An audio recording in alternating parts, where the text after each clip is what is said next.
ஆண்டவர் இரட்சகருமாய் இருக்கிற இயேசுவின் பரிசுத்த நாமத்தில் இந்த 12 மணி நேர உபவாச எழுப்புதல் ஜபத்துக்கு வந்திருக்கும் யாவரையும் நான் அன்போடு வாழ்த்தி வரவேற்கிறதில் சந்தோஷப்படுகிறேன்.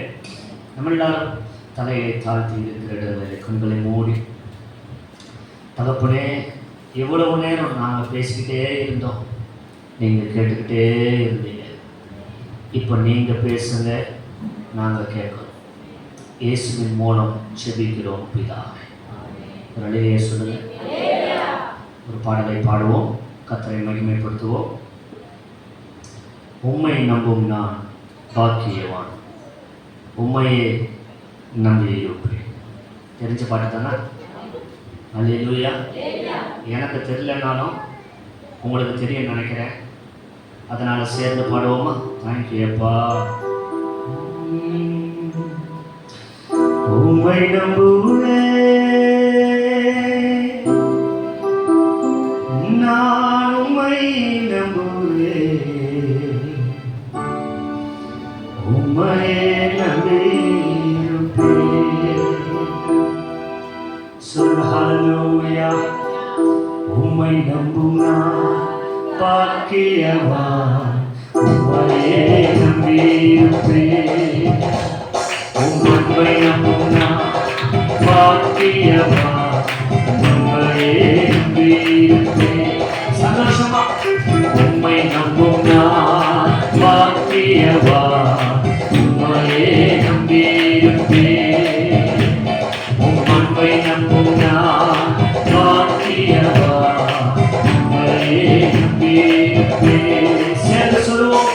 உம்மை நம்புவேன், நான் உம்மை நம்புவேன், உம்மையே நம்பியிருப்பேன். உம்மை நம்புவேன், நான் உம்மை நம்புவேன், உம் அன்பையே நம்பியிருப்பேன். One more.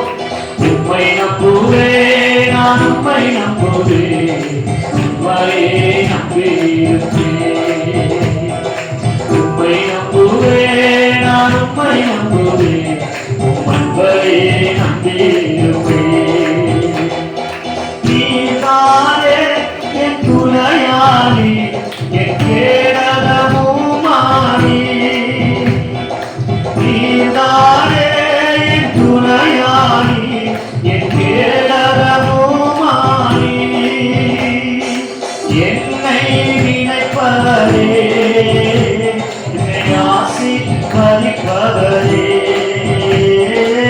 என்னை நினைப்பவரே, என்னை ஆசீர்வதிப்பவரே.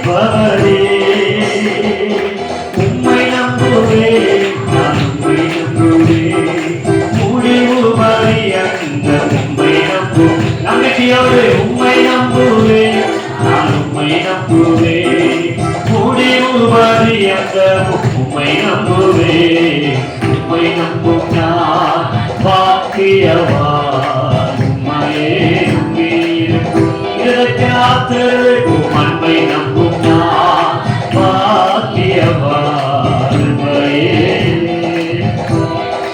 உம்மை நம்புவேன், நான் உம்மை நம்புவேன், உம்மையே நம்பியிருப்பேன். எந்த சூழ்நிலையானால் உம்மை நம்புவேன், நான் உம்மை நம்புவேன், உம் அன்பையே நம்பியிருப்பேன். உம்மை நம்புவேன், உம்மை நம்புவேன். எந்த நிலைமையில் உம்மை நம்புவேன் ஆண்டவரே. யார் கைவிட்டாலும், யார் என்னை வெறுத்தாலும், யார் என்னை வேண்டாம் என்று சொன்னாலும் நான் உம்மை நம்புவேன்.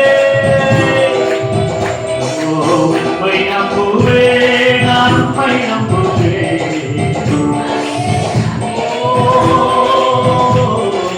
உம்மை நம்புவேன்.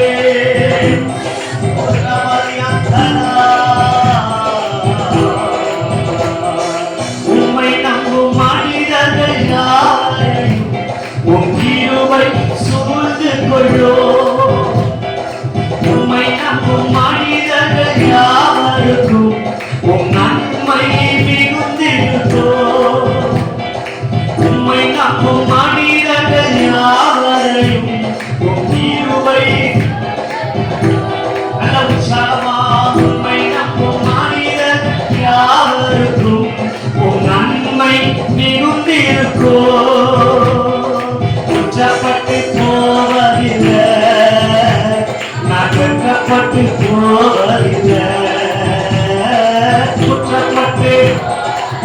அவரை நம்புகிறவர்கள் ஒரு நாள் வெட்கப்பட்டு போவதில்லை. அவரே குற்றப்பட்டு போவதில்லை. நான் வெட்கப்பட்டு சொல்லுங்க சொல்லிக்கிட்டே இருங்க. அவன் குற்றப்பட்டு போவதில்லை. நாங்கள் வெட்கப்பட்டு இன்னொரு முறை கூட சொல்லுவோமே, குற்றப்பட்டு போவதில்லை. நாங்கள் வெட்கப்பட்டு போவதில்லை. உம்மை நம்புவேன், நான் உம்மை நம்புவேன். முடிவு அறியந்த உம்மை நம்புவேன், நான் உம்மை நம்புவேன். முடிவு அறியந்த உம்மை நம்புவேன். உம்மை நம்பும் நான் பாக்கியவா. உம் அன்பை நம்பும் நான்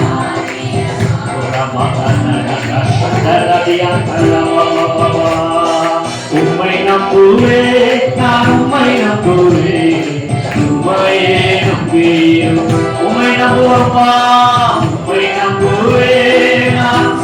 நல்லா அபிஷேகத்தை பெற்றுக் கொண்ட பிள்ளைகள் ஆவியில் நிரப்பப்பட்டு ஆமே. உம்மை நம்புவேன், நான் உம்மை நம்புவேன். ஆவியோடு நான் பாடுவேன், கருத்தோடு நான் பாடுவேன். ஆமே. உம்மை நம்புவேன், நான் உம்மை நம்புவேன். உம்மை நம்புவப்பா. உம்மை நம்புவேன், நான் உம்மை நம்புவேன். சீயோன் பர்வதம் இருப்பதை போல் அசையாமல் நிலைத்திருப்பேன். சீயோன் பர்வதம் ஒரு நாள் அசைக்கப்படுவதில்லை. ஆகாமியத்தின் கொடுங்கோ என்ன நிலைப்பதில்லை. ஆகாமியத்தின்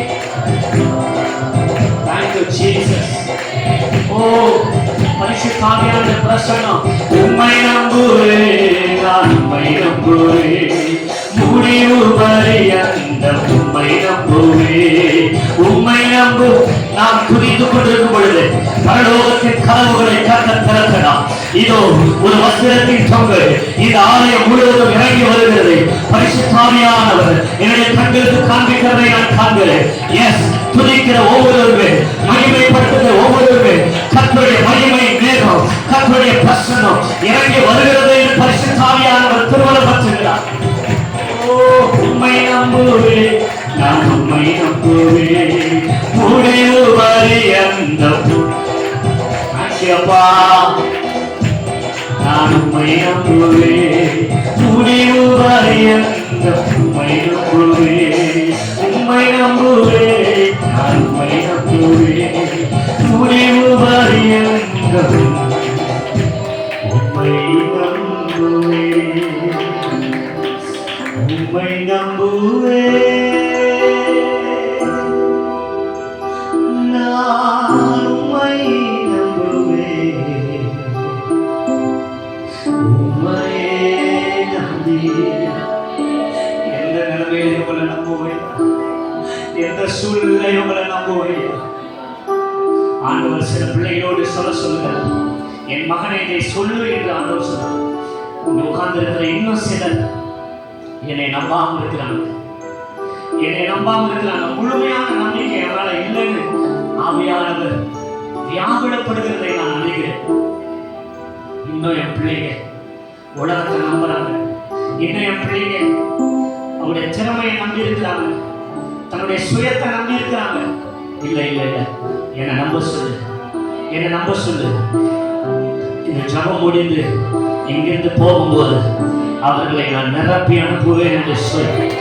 அவர்களை நான் சந்திப்பேன் என்று சொல். அவர்களை நான் தொடுவேன் என்று சொல் என்று பரிசுத்த ஆவியானவர் திருவள்ளுவர் சொல்கிறார்.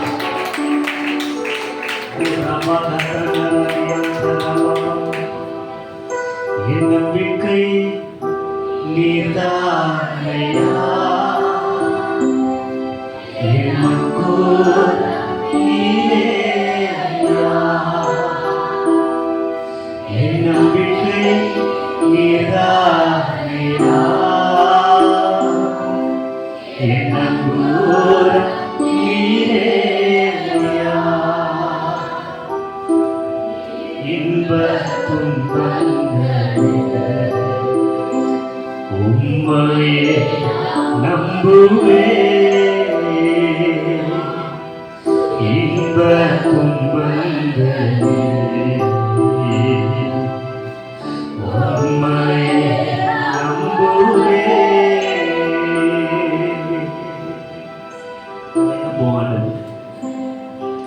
உமக்காய் வாழும் உங்களை நம்புறோம். ஹல்லேலூயா. கவனிங்க பிரியமான ஆண்டவருடைய பிள்ளைகளே, ஆண்டவரை நம்பிட்டால் அவர் ஒருவரை கூட கைவிடவே மாட்டார். சொல்லுங்க ஹல்லேலூயா. கைவிடுவாரா? சூழ்நிலைகள் கைவிடுகிறத மாதிரி தெரியும், கைவிட்ட மாதிரி தெரியும், ஆனால் அவர் கைவிட மாட்டார். ஹல்லேலூயா. அருமையான ஆண்டவருடைய பிள்ளைகளே, என்னுடைய 3 வயதில் என்னுடைய தாய் தகப்பனை இழந்தவன் நான். இயேசுவை அறியாத, ஆட்டை கடிச்சு ரத்தத்தை குடிச்சு கோயில் குடையில வேஷம் போட்டுக்கொண்டு சாமி ஆடக்கூடிய ஒரு குடும்பத்தில் பிறந்து வளர்ந்தவன். எங்கள் அப்பாவுக்கும் அம்மாவுக்கும் சின்ன கருத்து வேறுபாடு. 2 பேரும் சண்டை போட்டுக்கிட்டு 2 பேரும் பிரிஞ்சு எங்கள் அப்பா அவருக்கு இஷ்டமான ஒருவரை திருமணம் செய்து கொண்டு அவருடைய வாழ்க்கையை பார்த்து கொண்டு கடந்து போனார். அதே போல என் தாயாரும் அவங்களுக்கு இஷ்டமான ஒரு திருமண காரியத்தை செய்து கொண்டு அவங்களுடைய வாழ்க்கையை பார்த்து கொண்டு அவங்களும் கடந்து. ஆக எங்கள் அப்பாவும் எங்கள் அம்மாவும் என்னைய வேண்டான்னு சொல்லி எனக்கு 3 வயது இருக்கும்போது தெருவில் விட்டுட்டு போயிட்டாங்க. இப்போ எனக்கு 39 வயசாகும். நவ் ஐ ஆம் 39. இன்ன வரைக்கும் எங்கள் அப்பா எங்கே இருக்கிறாருன்னு எனக்கு தெரியாது. எங்கள் அம்மா எங்கேயோ இருக்கிறாங்க ஒரு பக்கம், எங்கள் அப்பா எங்கே இருக்கிறாருன்னு எனக்கு தெரியும். எங்கள் அப்பாவை இன்ன வரைக்கும் ஒரு முறை கூட நான் பார்த்ததில்லை. அருமையான ஆண்டவருடைய பிள்ளையில சின்ன வயசுல இருந்து தெருவில் தான் நான் வளர்ந்தேன். தெரு லைட்டில் தான் தூங்குவேன்.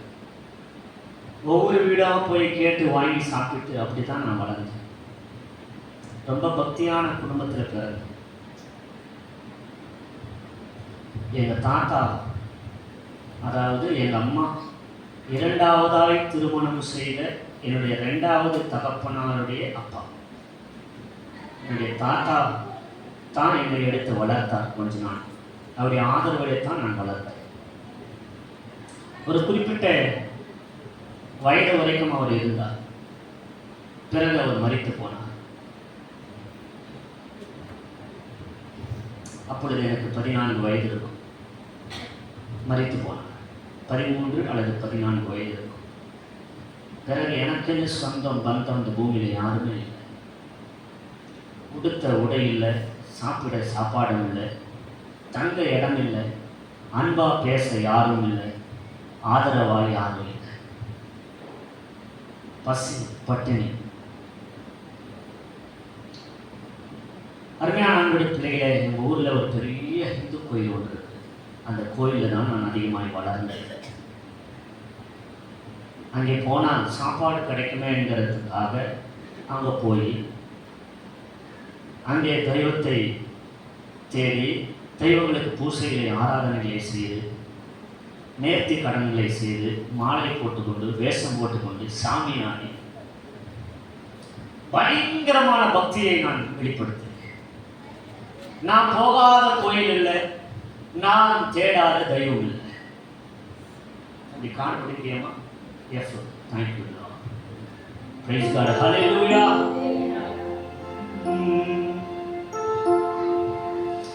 ஆடாத ஆட்டமெல்லாம் ஆடி வந்தேன், பாடாத பாட்டையெல்லாம் பாடி வந்தேன்.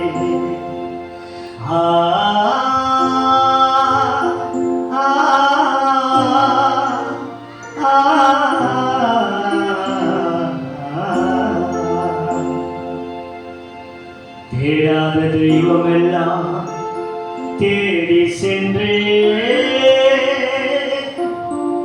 தேடாத தெய்வம் காண மாட்டோம் என்ன தேடி சென்றே, தேடி வந்த இயேசுவன் நான் பாட வந்தேன். சொல்லுங்க ஹல்லேலூயா. இயேசுவை போல யாரும் இல்லை என் வாழ்வில், இனிமே இல்லை சொல்ல. ஹல்லேலூயா. அருமையான ஆண்டவருடைய பிள்ளைகளே, எனக்கு 14வது வயது, ஒரு இளம் வாலிபனா இருக்கிறேன். நான் போகாத கோயில் இல்லை, நான் தேடாத தெய்வம். தெய்வங்கள் மேல ரொம்ப பக்தி எனக்கு. என்னுடைய தாத்தா பாட்டி, என்னுடைய மூதாதையர்கள் முன்னோர்கள் அவர்கள் ஸ்தோத்திரம் வாழ்ந்து வந்த அந்த ஒரு விக்கிரக ஆராதனை பாதையிலே நானும் போக வேண்டும் என்ற ஒரு பக்தி எனக்குள்ள ஒரு வெறி வந்துச்சு. தெய்வங்களை தேடினேன், ஓடினேன், முழங்காலில் நடந்தேன், உருண்டேன், பிறந்தேன், வேஷம் போட்டேன், நடனமாடினேன், கூத்தாடினேன், ரத்தத்தை குடிச்ச, சாமியாடின, பல பல விதங்களிலே தெய்வங்களை தேடி ஓடினேன். பரிசுத்த வேதம் சொல்லுகிறது, அவைகளுக்கு கண்கள் இருந்தும் காதுகள் இருந்தும் தொண்டையினால் சத்தமிடவும். நீங்க கொஞ்சம் பேசணும். அவைகளை நம்புகிறவர்களும் அவைகளை உண்டு பண்ணுகிறவர்களும் அவைகளை போலவே இருக்கிறார்கள். நம்முடைய தேவனோ பரலோகத்தில் இருக்கிறார், தமக்கு சித்தமான யாவையும் செய்கிறார். அல்லேலூயா. நான் சொல்லித்தான் நீங்க கை தட்டணும்னு இருக்கக்கூடாது. இப்ப தட்டாதீங்க. அல்லேலூயா. இங்க ஒருவர் ஊழியக்காரங்க கை தட்டுங்க, மகிமைப்படுத்துங்க சொன்ன மட்டும் தான் நினைஞ்சிடக்கூடாது, கை தட்டக்கூடாது. சில சந்தர்ப்பங்கள் உங்களுக்கே தோணும், ஆவியானவர் இடைப்படுகிறது உங்க உங்க உங்க மனசாட்சிக்கு, உங்க ஆவிக்கே தோணும். அந்த நேரத்தில் யாரும் சொல்லாமலே தெய்வத்தை நீங்க என்ன செய்யணும்? நல்ல கைகளை தட்டி கத்தரை என்ன செய்யணும்? மகிமைப்படுத்தணும். Praise God. ஹல்லேலூயா. ஆண்டவருக்கு ஸ்தோத்திரம். எனக்கு அருமையான ஆண்டவருடைய பிள்ளைகளே, என்னுடைய 17வது வயது வரைக்கும் தெய்வங்கள் மேல ரொம்ப பக்தி, தெய்வங்கள் மேல ரொம்ப பக்தி. நான் தேடாத சாமியே இல்லை, எல்லாம் தெய்வங்களே தேடும். குலதெய்வம், அந்த தெய்வம், எல்லாம் சாமிகளை தேடும். கால்நடையா நடந்தேன், ஒவ்வொரு புண்ணியஸ்தலங்களா தேடி ஓடினேன். எதுக்காக தெரியுமா? என்னை விட்டுட்டு போன எங்க அப்பாவையும் எங்க அம்மாவையும் எங்க மூதாதையர்கள் முன்னோர்கள் நாங்கள் எல்லாரும் சேவித்து வணங்கி வந்த எங்க குலதெய்வம் எப்படியாவது என் இடத்துல கொண்டு வந்து சேர்த்து விடாதா என்கிற ஒரு ஆசை தெய்வங்களை தேடி ஓடி. ஒரு சாமியோட சத்தத்தை கேட்டது. என்னுடைய 17வது வயது முடிவு பண்ண, உலகத்திலே சாமியே உலகத்துல சாமியே இல்ல, சாமி உண்டு என்று சொல்வதெல்லாம் சும்மா என்று சொல்லி ஆழமாய் நம்பி, உலகத்துல சாமியே இல்லை, தெய்வம். சாமி ஒண்ணு இருந்துச்சுன்னா, தெய்வம் என்று ஒண்ணு இருந்துச்சுன்னா, என் பக்தியை பார்த்துக்கணுமே, என் கூக்குரலை கேட்டுக்கணுமே. அருமையான ஆண்டே பிள்ளைகளே, ஒரு பக்தி பிரயோஜனம் இல்லை. தெய்வங்கள் கைவிட்டு மதுபானம், போதை வஸ்துகளுக்கு அடிமைப்பட ஆரம்பித்து, செய்யாத பாவம் இல்லை, உபயோகப்படுத்தாத போதை பொருட்கள் இல்லை, பயங்கரமான பாவ வாழ்க்கை வாழ்க்கை, பயங்கர குடிகாரனாய் மாறினேன், பயங்கர ஒரு அரக்கனாய் நான் மாறினேன். என்னிடத்தில் யாரும் பேசுவதற்கே தயங்குவார்கள், அஞ்சுவார்கள். அவ்வளவு ஒரு கொடூரமான மனிதனாய் மாறி போனேன். எனக்கு அருமையான ஆண்டவருடைய பிள்ளைகள், ஒரு பக்கம் பசி, நண்பர்கள் குடி வாங்கி கொடுப்பாங்க, சாப்பாடு வாங்கி தருவாங்க. பசி ஒரு பக்கம், தெய்வங்களை தேடி பிரயோஜனம் இல்லை. குடிச்சு குடிச்சு குடிச்சு சரீரத்தில் பலவீனங்கள் தான் மிஞ்சிச்சே உடைய, வேற ஒன்றும் நடக்கல. சமாதானம் இல்லை, சந்தோஷம் இல்லை, நிம்மதி இல்லை, வாழ்க்கையை இருந்து போனது. முடிவு பண்ண, ஏன் வாழணும்? இதுக்கு மேல யாருக்காக வாழணும்? யாரு இருக்காது வாழணும்?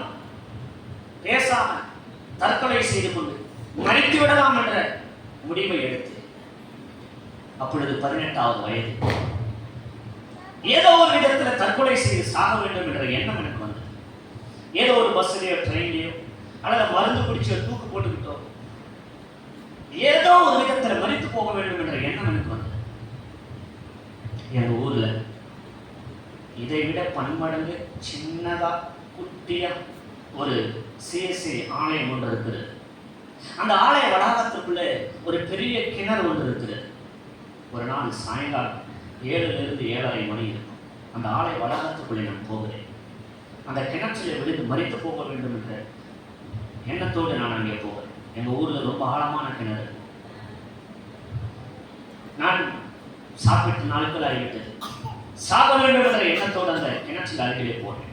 அந்த ஆலயத்தில் தூண் பக்கத்தில் உட்கார்ந்து அழுது கொண்டிருந்தேன். ஆலயம் பூட்டப்பட்டிருந்துச்சு. என்னை தவிர அந்த வளாகத்தில் வேறு ஒருவரும் இல்லை.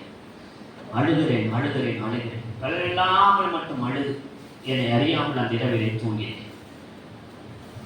நடு ராத்திரி இருக்கும். ராஜேஷ், என் மகனே என்று கூப்பிடுகிற ஒரு சத்தம் என் காதுகளில் கேட்கிறது. பிரைஸ் காட், ஹல்லேலூயா. திடுக்கிடுத்து எழுகிறேன்.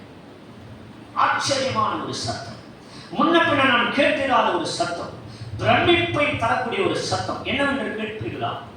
எனக்கு அருமையான ஆண்டவருடைய பிள்ளைகளே, எங்கள் அப்பா எங்கள் அம்மா எனக்கு வச்ச பேர் முனி. என்னுடைய பெயர் முனி. இன்னைக்கும் எங்கள் ஊரில் என்னைய இந்த பேரை சொல்லி தான் கூப்பிடுவாங்க, முனி.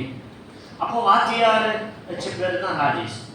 சத்துணவுக்கு போகையில், ஸ்கூலுக்கு பள்ளிக்கூடம் போகையில் எனக்கு வாத்தியார் வச்ச பேர் தான் ராஜேஷ். இந்த பேரை சொல்லி நடு ராத்திரியில ஒரு சத்தம், ராஜேஷ் என் மகனே. யார் என்னை கூப்பிட்டது, யார் என்னை அழைத்தது என்று நான் கேட்டுக்கொண்டிருக்கிற சில மணித்துளிகள் இருக்கும். நான் இருந்த அந்த ஆலய வளாகத்துக்குள்ளே வட்டம் போல பெரிய வெளிச்சம் ஒன்று தோன்ற ஆரம்பிக்கிறது. அந்த வெளிச்சத்தின் நடுவிலே நிலையங்கி தரித்தவரா, தலையிலே முள்கிரீடம் சூட்டப்பட்டு, கைகளிலே ஆணிகள் கடாவப்பட்டு, அந்த காயங்களில் ரத்தம் சொட்ட சொட்ட ஒழுகிக் கொண்டிருக்கிறவரால் ஒருவர் தோன்றி. ஹல்லேலூயா. என் கண்களுக்கு மட்டும்தான் அது தெரியுது. எனக்கு அருமையான ஆண்டவருடைய பிள்ளை, உலகத்திலே சாமி ஒன்று இருக்குதுன்னா, அந்த சாமி பேசும்னா, அன்னைக்கு ராத்திரி தான் நான் பார்த்தேன். அந்த சாமி நீங்களும் நானும் ஆராதிக்கிற இயேசு சாமி. நாங்கள் ஆராதிக்கிற சாமி இயேசு சாமி, உயிருள்ள சாமி, ஜீவனுள்ள சாமி, பேசுகிற சாமி இயேசு சாமி. ஹல்லேலூயா. எங்க சாமி பேசுறியா? எங்க சாமி உயிருள்ள சாமி இயேசு சாமி. ஹல்லேலூயா. தெய்வம் பேசினார் ஐயா. பிரத்யட்சமாய் வெளிப்பட்டார், பேசினார், கரம் நீட்டி தொட்டார். சாக வேண்டும் என்ற எண்ணம் என்னை விட்டு கடந்து போனார். வாழ்க்கையிலே முதல் முறையாக வாழணுங்கிற ஆசை, விருப்பம் எனக்குள்ளே வந்தது. முடிவு பண்ண, வாழ்ந்தா இந்த சாமிக்காக வாழணும். ஹல்லேலூயா. இதுவரைக்கும் உயிரற்ற, பேசாத தெய்வங்களை தேடி ஓடிட்டு பேசுகிற ஒரு சாமி இருக்குது என்று சொல்லி, வாழ்ந்தா இந்த இயேசுக்காக வாழணும் என்ற ஒரு முடிவு பண்ணி, அந்த இரவிலே முழங்கால் படியிட்டு மண்டிட்டு தெய்வத்துக்கு முன்பதாக தேம்பி தேம்பி அழுது, இவ்வளவு காலம் அவளை அறியாமல் இருந்தது, பாவங்களை எல்லாம் அறிக்கை செய்து ஆண்டவரத்தில் என் வாழ்க்கையை ஒப்பு கொடுத்து ஆண்டவரை தொட்டார். என் வாழ்க்கை மாறினது. ஹல்லேலூயா. அதிகாலையில் எழுதுனேன். எங்கள் ஊரில் கோயிலுக்கு யார் போவாங்கன்னு எனக்கு தெரியும். நான் சொல்கிறது சிஎஸ்ஐ கோயிலுக்கு யாரெல்லாம் போவாங்கன்னு எனக்கு தெரியும். அந்த அக்காமார் அண்ணமாரெல்லாம் நான் போய் பார்த்தேன். நீங்கள் கோயிலுக்கு போகும்போது ஒரு புஸ்தகம் ஒன்று கொண்டு போவீங்க. ஆமாம், அதுக்கு பேர் பைபிள். உனக்கு எதுக்குடா குடிகார பையன், உனக்கு எதுக்காது? இல்லை, அந்த புஸ்தகம் எனக்கு ஒன்று வேணும். தந்தாங்க. வாங்கி கொண்டு வயல்வெளியில் போய் உட்கார்ந்து மத்தேயு சுவிசேஷம் 1 அதிகாரத்திலிருந்து நான் வாசிக்க ஆரம்பித்தேன். வாசிக்க வாசிக்க வாசிக்க தெய்வத்தினுடைய வார்த்தைகள் என்னோடு இடைப்பட ஆரம்பித்தேன். அது பேசுகிற தெய்வம் இல்லையா? வார்த்தை ஜீவன் உள்ளது இல்லையா? வார்த்தை இருபுறமும் கருக்குள்ள பட்டயம் இல்லையா? எந்த மனுஷனையும் மாற்றக்கூடிய சக்தி, எந்த மனுஷனையும் ஸ்தோத்திரம் ஆசீர்வதிக்கக்கூடிய வல்லமை இந்த வார்த்தைக்கு இருக்குது இல்லையா? தெய்வத்தினுடைய வார்த்தை என்னோடு பேச ஆரம்பித்து வாசிக்க வாசிக்க ஆண்டவர் என்னோடு இடைப்பட ஆரம்பித்தார், என்னோடு பேச ஆரம்பித்தார். திரும்பவுமாய் சில அக்காமார் அண்ணாமார்கிட்ட போய் கேட்டேன், இந்த சாமியை நான் அதிகமாக தெரிஞ்சுக்கணும்னு ஆசைப்படுறேன், என்ன செய்யணும்? அவங்க சொன்னாங்க, ஞாயிற்றுக்கிழமை வாடா, கோயில் நடக்கும், அங்கே வா, அங்கே ஐயா இந்த சாமியை குறித்து நிறைய சொல்லிக் கொடுப்பாரு, நீ தெரிஞ்சுக்கிடலாம் அப்படின்னாங்க. அல்லேலூயா. எப்படா ஞாயிற்றுக்கிழமை வரணும் காத்து கிடப்பேன். ஆற்றங்கரையில் போய் குளித்து எனக்கு இருக்கிற வஸ்திரத்தை குளித்து கொண்டு அவங்க கொடுத்த அந்த பரிசுத்த வேதாகமத்தை மார்போடு அணைத்து கொண்டு காலை வெள்ளனே ஆலயத்தினுடைய கதவு பக்கத்தில் வந்து நின்று 30-40 கிலோமீட்டர் தூரத்துலேருந்து அங்கே ஸ்தோத்திரம் உபதேசியார் வருவார். சாவியை கொண்டு வந்து சாவியை திறந்து ஸ்தோத்திரம் கதவை திறந்து எல்லாம் தூத்து பிறக்கி பாயெல்லாம் விரிச்சு ஸ்தோத்திரம் அங்கே ஆலய ஆராதனை நடக்கும், எல்லாம் பாடுவாங்க, வசனம் சொல்லுவாங்க, அங்கே பிரசங்கம் நடக்கும். அதெல்லாம் நான் பார்த்துக்கிட்டே இருப்பேன். எனக்கு ஜெபம் பண்ண தெரியும், அவங்க ஜெபம் பண்ணுறாங்க, பாட்டு எனக்கு பாட்டு தெரியாது, ஜோபிக்கிறது ஒன்றும் தெரியாது. எனக்கு தெரிந்ததெல்லாம் ஒன்றே ஒன்று தான், இயேசு சாமி ஜீவனுள்ள சாமி, இயேசு சாமி பேசுகிற சாமி, இயேசு சாமி ஜீவனுள்ள சாமி, இயேசு சாமி பேசுகிற சாமி என்றே நான் சொல்லிக் கொண்டிருப்பேன். நாட்கள் கடந்து போனது. வாரம் ஆலயத்துக்கு தவறாமல் போய்விடுவேன், தவறாமல் போய்விடுவேன். போக போக கொஞ்சம் கொஞ்சமாக தெய்வத்தை நான் அறிந்து கொள்ள ஆரம்பித்தேன், ஜெபிக்க ஆரம்பித்தேன், வேதத்தை வாசிக்க ஆரம்பித்தேன். நாட்கள் போனது. ஸ்தோத்திரம் 3-4 ஆண்டுகள் கழித்து நான் பிதாக்குமாரன் பரிசுத்த ஆவியின் நாமத்தில் மூலிகை ஞானஸ்நானம். அல்லேலூயா. ஆண்டுடைய பரிசுத்த நாமத்துக்கு மகிமை உண்டாகும். எனக்கு அருமையான ஆண்டுடைய பிள்ளைகளை சீக்கிரமாய் என்னுடைய சாட்சியை நான் சொல்லி நான் ஆண்டுடைய வார்த்தையை நான் உங்களுக்கு சொல்ல ஆசைப்படுகிறேன். ஆண்டுடைய நாமத்துக்கு ஸ்தோத்திரம். 2011ஆம் ஆண்டு ஜனவரி மாதம் 1ஆம் தேதி வாக்குதத்த ஆராதனை எல்லா இடங்களும் நடக்கும் இல்லையா? நியூ இயர் சர்வீஸ் நடக்கும் இல்லையா? பழைய ஆராதனை, புது வருட ஆராதனை நடக்கும். அந்த ஆராதனையில் நான் பங்கு பெற்று அப்பொழுது ஆண்டவர் என்னோட பேசினார். ஸ்தோத்திரம். ஒரு நல்ல தேசத்தில் உன்னை பிரவேசிக்க பண்ணுவேன் என்று ஆண்டவர் பேசினார். உபாகமம் 8:7 ஆண்டவர் பேசினார். அந்த வார்த்தையை என்னுடைய நோட்டு புத்தகத்தில் நான் எழுதி வைத்து கைகளை வைத்து ஸ்தோத்திரம் ஜெபித்து கொண்டே ஆண்டவருக்கு ஸ்தோத்திரம். சரி, கவனிங்க, இன்னொரு காரியத்தை நான் உங்களுக்கு சொல்ல மறந்து போனேன். இப்போ நான் மேலே அலங்காரத்தட்டு பகுதியில் இருக்கிறேன், அங்கிருந்து தான் வந்திருக்கிறேன். மேலே அலங்காரத்தட்டு தெரியலையா உங்களுக்கு? அதை சொல்ல மாட்டீங்களே. ராஜபாளையத்துக்கு அடுத்தாப்புல இருக்கு இல்லையா மேலே அலங்காரத்தட்டு, அங்கே தான் எனக்கு வீடு. அங்கே இருந்து தான் இப்போ நான் வந்திருக்கிறேன். தூத்துக்குடியில் தான் இருக்கிறேன். ஆனால் எனக்கு சொந்த ஊர் மேலே அலங்காரத்தட்டோ தூத்துக்குடியோ தமிழ்நாடோ கிடையாது. கடைசிய மாட்டீங்க. அல்லேலூயா. ஆக நான் பிறந்து வளர்ந்தது என்னுடைய பூர்வீகம் எல்லாம் தமிழ்நாட்டுக்கு அருகாமையிலே ஆந்திரா மாநிலம் இருக்குது. கேள்விப்பட்டிருக்கிறீங்களா? ஆந்திராவில் திருப்பதி என்கிற ஒரு பட்டணம் இருக்குது. தெரியுமா உங்களுக்கு? திருப்பதியை தெரியாத உலகத்தில் யாரும் இருக்க மாட்டாங்க. Alleluia. The most famous in the world.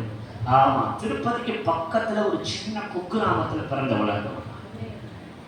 2011ஆம் ஆண்டு ஆண்டவர் பேசினார், என் மகனே, பாஷை தெரியாத ஒரு இடத்துக்கு உன்னை கொண்டு போவேன், அங்கே நீ எனக்கு ஊழியம் செய்ய வேண்டும் என்று ஆண்டவர் பேசினார். ஆண்டவர் பேச என்னுடைய புஸ்தகத்தில் எழுதி வைத்து அதில் கை வைத்து ஜெபித்து கொண்டே இருந்தேன். ஸ்தோத்திரம். 2011ஆம் ஆண்டு ஆகஸ்ட் மாதம் 15ஆம் தேதி சுதந்திர நாள் அன்னைக்கு தான் முதல் முறையாய் தமிழ்நாட்டுக்கு நான் வந்தேன். அல்லேலூயா. நீங்கள் நம்ப மாட்டீங்க, நான் தமிழ்நாட்டுக்கு வரும்போது கவனிக்கிறீங்களா, உடுத்தின உடையோடு வந்தேன். அல்லேலூயா. மாற்று வசதியை கூட கொண்டு வரல. வேணா நான் சொல்கிறது நீங்கள் நம்பாட்ட என்னையை குறித்து தெரிஞ்சவங்க இந்த தூத்துக்குடியில் நிறைய பேர் இருக்கிறாங்க. யார்கிட்ட கேட்டாலும் சொல்லுவாங்க. ஆண்டவருக்கு ஸ்தோத்திரம். உடுத்தின உடையோடு கையில் ஒரு வேதாகமத்தோடு, அதுவும் தெலுங்கு வேதாகமத்தோடு நான் தமிழ்நாட்டுக்கு வந்தேன். 2012ஆம் ஆண்டு முதல் முறையாக நான் தூத்துக்குடி பட்டணத்துக்கு வந்தேன், சில தேவனுடைய பிள்ளைகள் மூலமாக.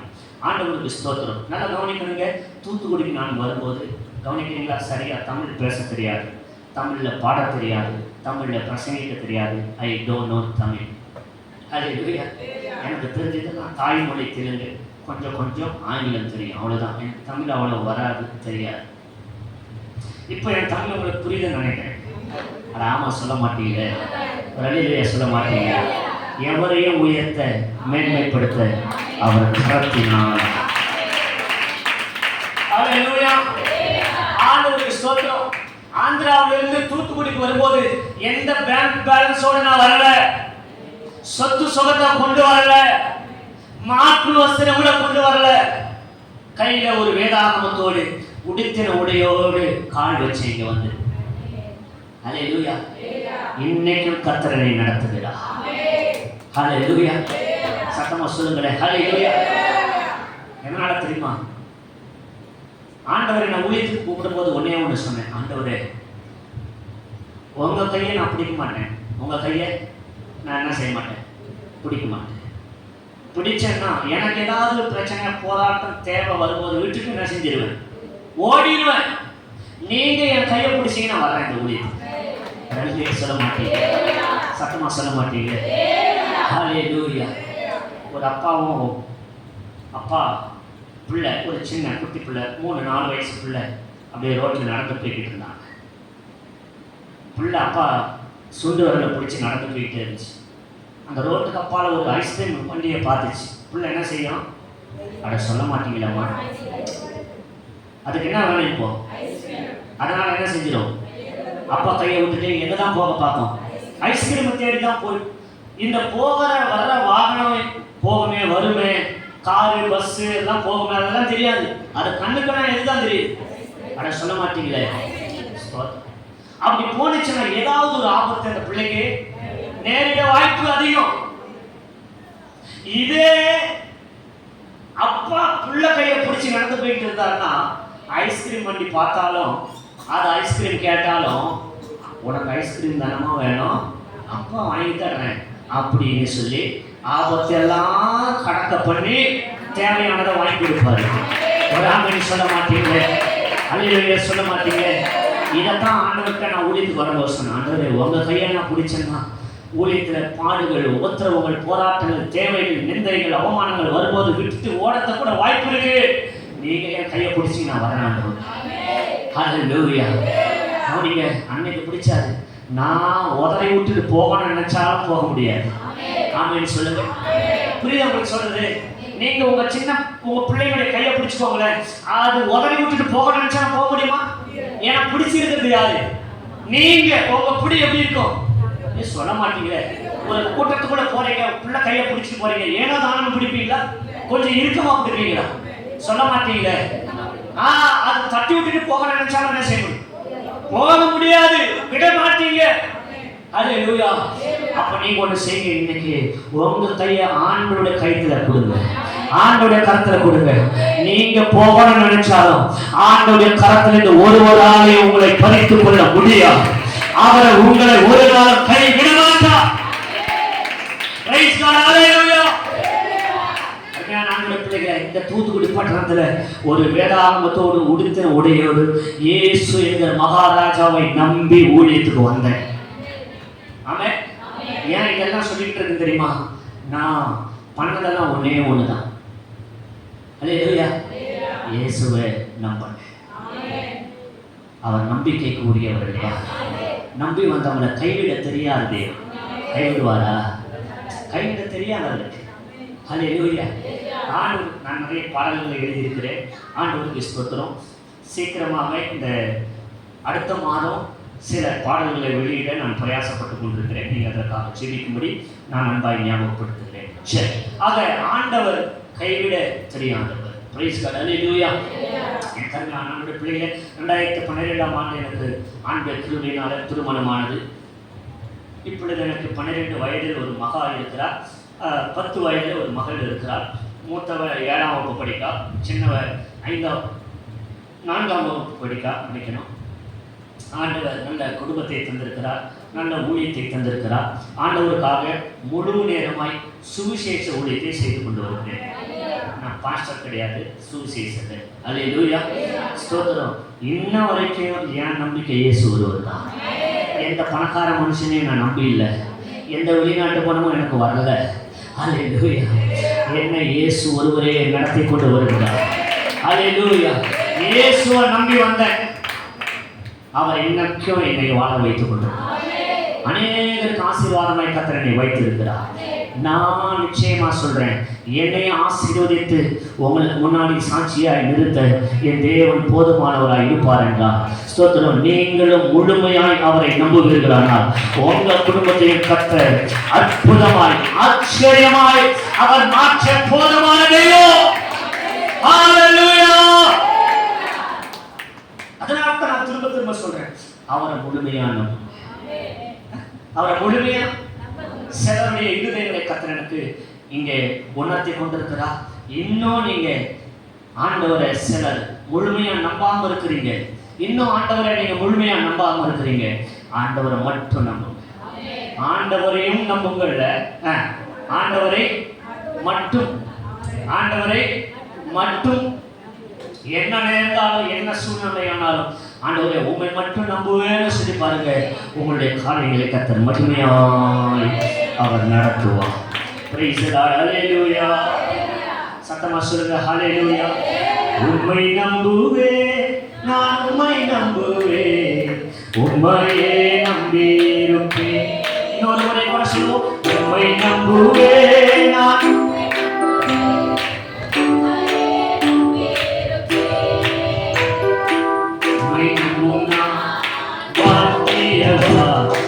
உம்மையே நம்பியிருப்பேன், உம்மை நம்புனா பாக்கியவா. நீதானே என் துணையாளி,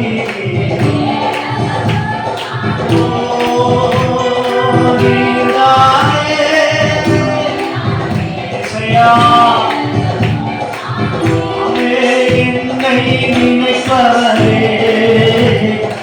ஆசீர்வதிப்பவரே. Thank you அப்பா. ஆசீர்வதிப்பவரே. உம்மை நம்புவே, நான் உம்மை நம்புவே, முடிவு பரியந்தம். இன்னும் உம்மை நம்புவப்பா. உம்மை நம்புவே, நான் உம்மை நம்புவே, முடிவு பரியந்தம். உம்மை நம்புவே, உம்மை நம்பும் நான் பாக்கியவா. Thank you Jesus. உம்மை நம்பும் நான்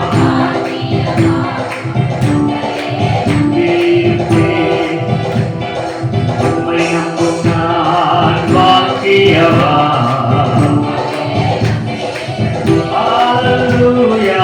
உம்மை நம்பும் நான்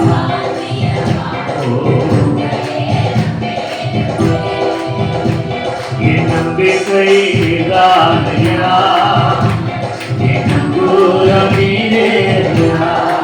சொல்லுமா நல்ல உற்சாகமா சந்தோஷமா. வாழ்க்கையோ பழையிலே நேசரனோடு இருப்பதனா. வாழ்க்கையோ பழையிலே நேசரனோடு இருப்பதனா. எந்த புயல் காற்றோ எதிர்த்தாலும் நான் பழகி. இந்த புயல் காற்றோ என்னை எதிர்த்தாலும் நான் பயப்படுகிறேன், கலங்கிறேன். என் நம்பிக்கை நீதானையா, என் நங்கூரம் நீரேயா. என் நம்பிக்கை நீதானையா, என் நங்கூரம் நீரேயா. என் நம்பிக்கை நீதானையா. எல்லாரையும் ஒரு 5-10 நிமிடங்கள் நல்ல ஆண்டவரை ஆராதிக்கலாம். என் நம்பிக்கை நீதானையா,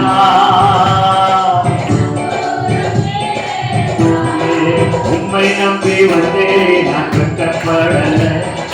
உந்தைய என்னை கைவிட்டேன். உங்களை நம்பி வந்துட்டோம்மா, நாங்க வெட்கப்பட்டு போவது இல்லை. நீங்க ஒரு நாள் எங்களை கைவிட மாட்டீங்க ஆண்டவரே. ஓ தேங்க்யூ லார்ட்.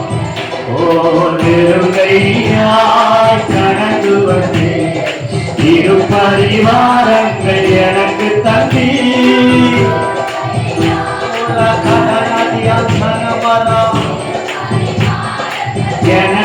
கண்ணீர் எல்லோவே எல்லோவே எல்லோவே உம்மை குறித்தேன்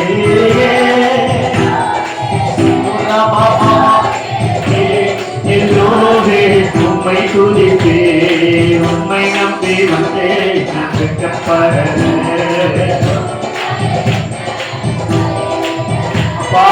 உம்மை நம்பி வந்தேன் அஞ்சிலோ காயப்பட்டிருந்தே கண்ணீரில் சென்று கலங்கின எனக்காக இறங்கி வந்தேன் காயப்பட்டிருந்த கண்ணீரில் சென்று கலங்கின எனக்காக இறங்கி வந்தேன் உடன்படிக்கை என்னோடு செய்து இடத்திற்கையாவையோ உடன்படிக்கை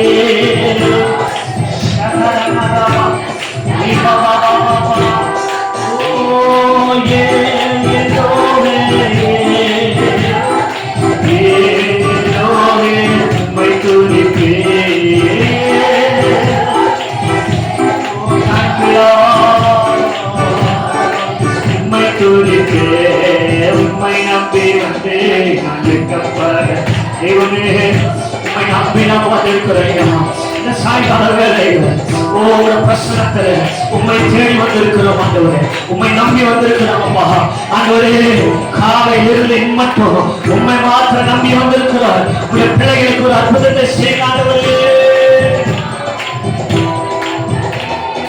எபினேசரே எபினேசரே இதுவரையே உதவினீரே எபினேசரே எபினேசரே இதுவரையே உதவினீரே இதுவரையே உதவினீரே உம்மை முழு உள்ளத்தோடு ஆராதிப்பேன் முழு பலத்தோடு அன்பு கூறுவேன் ஆராதனை ஆராதனை ஏசையா ஆராதனை ஆராதனை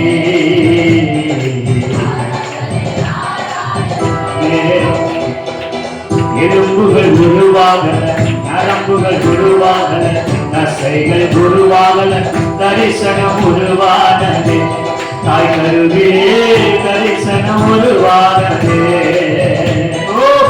எலும்புகள் உருவாகல நரம்புகள் உருவாகல தசைகள் உருவாகல தரிசனம் உருவானதே தாய் கருவிலே தரிசனம் உருவானதே எப்படி பாவம் நன்றி சொல்லுவேன் இந்த வார்த்தையே இல்லை நீங்க போடுவேன் ஓ ஐயம்மா எப்படி பாவம் நன்றி சொல்லுவேன் சொன்ன வார்த்தையே இல்லை நீங்க போல என் வாழ்க்கை முழுவதும் வேறு ஆசையே இல்லை நீங்க போல என் வாழ்க்கை முழுவதும் வேறு ஆசையே இல்லை வேறு ஆசையே இல்லை வேறு ஆசையே இல்லை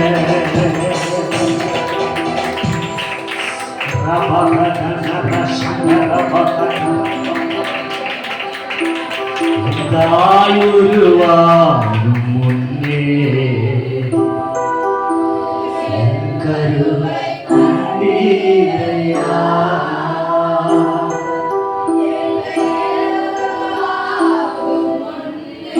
பெயர் சொல்லி அழைத்த தேவனே பெயர் சொல்லி அழைத்தீரையா தாயின் கர்ப்பத்திலே எங்களை உருவாக்கினீர் உங்களை தெரிந்து கொண்டீங்களே உங்களை பேர் சொல்லி அழைத்து ஒரு நாள் கைவிட மாட்டீங்கப்பா தேங்க்யூ ஜீசஸ் அப்படியே வலது கருத்தை பாவனராய் உயர்த்தி கருவறையில் என்னை அழைத்தது நீங்கதானப்பா தனிமையிலே துணை நின்ற நீங்க ஏசப்பா கருவறையில் என்னை அழைத்தது நீங்கதானப்பா தனிமையிலே துணை நின்ற நீங்க ஏசப்பா என்னை உள்ளம் கையில் வரைந்து ஒரு தகப்பனை போல் சுமந்து, என்னை உள்ளம் கையில் வரைந்து ஒரு தகப்பனை போல் சுமந்து, என்னை மார்பினிலே அணைத்ததை நான் என்ன சொல்லுவேன்? என்னை மார்பினிலே அணைத்ததை நான் என்ன சொல்லுவேன்? தகப்பனே ஆராதனை, என் மீட்பரே ஆராதனை. தகப்பனே ஆராதனை, என் மீட்பரே ஆராதனை. சோதித்த நேரமெல்லாம் புதுபலன் கொடுத்து, சுகம் தந்து இதுவரையும் என்னை தாங்கி. சோதிக்க நேரமெல்லாம் புதுபலன் கொடுத்து, சுகம் தந்து இதுவரையும் என்னை தாங்கி. கண்ணீரோடு அழுத வேளையில் என் கரம் பிடித்து துணையாயிருந்தீர். நான் கண்ணீரோடு அழுத வேளையில் என் கரம் பிடித்து துணையாயிருந்தீர். என் கரம் பிடித்து துணையாயிருந்தீர். என் கரம் பிடித்து துணையாயிருந்தீர். தகப்பனே ஆராதனை, என் மீட்பரே ஆராதனை. தகப்பனே ஆராதனை, மீட்பரே ஆராதனை. கடைசியாக எல்லாரும் கைகளை உயர்த்தும், எல்லாரும் கரங்களை உயர்த்தும். என்னை உள்ளம் கையில் வரைந்து ஒரு தகப்பனை போல் சுமந்து, என்னை மார்பினிலே அணைத்ததை நான் என்ன சொல்லுவேன்? அப்பா, என்னை மார்பினிலே அணைச்சிட்டீங்க, நான் என்ன சொல்லுவேன்? தகப்பனே ஆராதனை. அப்பா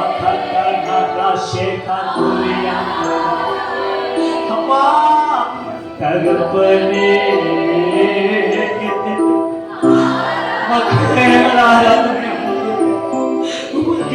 ஆராதனைப்பா, உங்களே நான் உயர்த்துகிறேன்.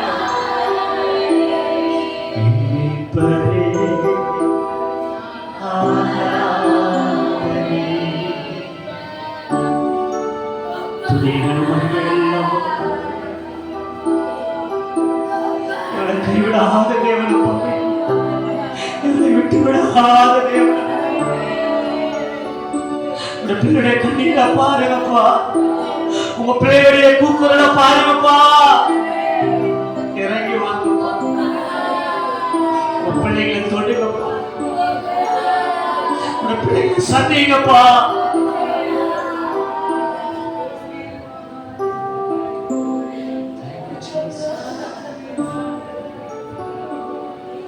இயேசுவின் நாமத்தில் உட்காருவோம். ஏசாயா தீர்க்கதரிசன புஸ்தகத்தை திருப்பிக் கொள்ளலாம்.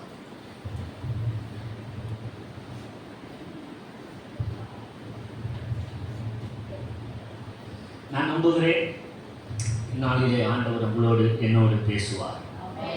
சத்தமாக ஆமென் சொல்லுங்க. ஹல்லேலூயா. உற்சாகமாக இல்லை. பக்கத்தில் உள்ளவங்களை பார்த்து சிரிச்ச முகத்தோடு கையை கொடுத்து நல்லா இருக்கிறீங்களான்னு கேளுங்க. நல்ல சந்தோஷமா சிரிச்ச முகத்தோடு நல்லா இருக்கிறீங்களா? கர்த்தருக்கு ஸ்தோத்திரம். சரி, நான் உங்களுக்கு இடையில பிரசங்கத்தில் சின்ன சின்ன கேள்வி கேட்பேன். பைபிளில் இருந்து பரிசு கொடுப்பேன். நீங்கள் கரெக்டாக பதில் சொன்னீங்க. சரியா? பரிசு கொடுப்பேன். நீங்கள் நல்லா விழிப்பாக இருக்கணும், கவனமாக இருக்கணும். இடையில உங்களுக்கு நான் கேள்வி கேட்பேன். சொல்லுங்கள். ஹல்லேலூயா. சரி, ஏசாயா தீர்க்கதரிசன புஸ்தகம் 64வது அதிகாரத்தை திருப்புவோம். ஆவியானவர் நம்மோடு கூட பேச நம்ம விட்டு கொடுப்போம்.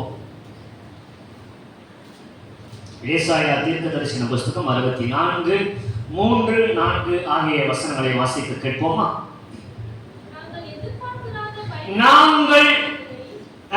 நாங்கள் எதிர்பார்த்திராத பயங்கரமான காரியங்களை நீர் செய்த போது நீர் இறங்கினீர். உமது சந்நிதியில் பர்வதங்கள் உருகி போயின. தேவனே, உமக்கு காத்திருக்கிறவர்களுக்கு நீர் செய்பவைகளை நீரே அல்லாமல் உலக தோற்றம் முதற்கொண்டு ஒருவரும் கேட்டதும் இல்லை, செவியால் உணர்ந்ததும் இல்லை, அவைகளை கண்டதும் இல்லை. சொல்லுங்க. ஹல்லேலூயா. இந்த ஜபத்துக்கு வந்திருக்கிற உங்களுக்கு ஆண்டவர் சொல்லுகிற ஒரு தீர்க்க தரிசனமான ஒரு வார்த்தை. பிரியமான கர்த்தருடைய பிள்ளைகளை, நீங்க இந்நாள் வரைக்கும் எதிர்பார்த்திராத பயங்கரமான காரியங்களை கர்த்தர் உங்கள் குடும்பங்களிலே செய்ய போகிறார். இதோ பரிசுத்த ஆவியானவருடைய தீர்க்க தரிசனமான ஒரு வார்த்தையை நான் உங்களுக்கு சொல்லட்டும். இந்த நம்பிக்கையின் வாசல் ஜப வீட்டுக்கு இதுவரைக்கும் நீங்க எதிர்பார்க்காத, நீங்க நினைச்சு கூட பார்க்கிறாத பயங்கரமான காரியங்களை கர்த்தர் ஊழியத்திலே செய்ய போகிறார். கர்த்தர் குடும்பத்திலே செய்ய போகிறார். விசுவாசிக்கிற மட்டும் நல்ல கைகளை தட்டி ஆவிலே நிரம்பி ஆண்டவருக்கு ஒரு மகிமையை செலுத்துவாங்க.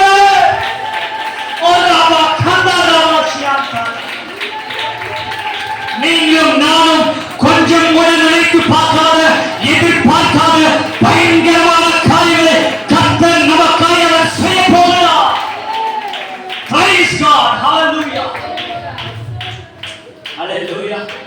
சத்தமா சொல்லுங்க. Hallelujah. நோனிங்க பக்கத்தில் உள்ளவங்களை பார்த்து கை கொடுத்து, நீங்க நினைச்சு பார்க்காத அற்புதங்கள் உங்களுக்கு நடக்க போகுது.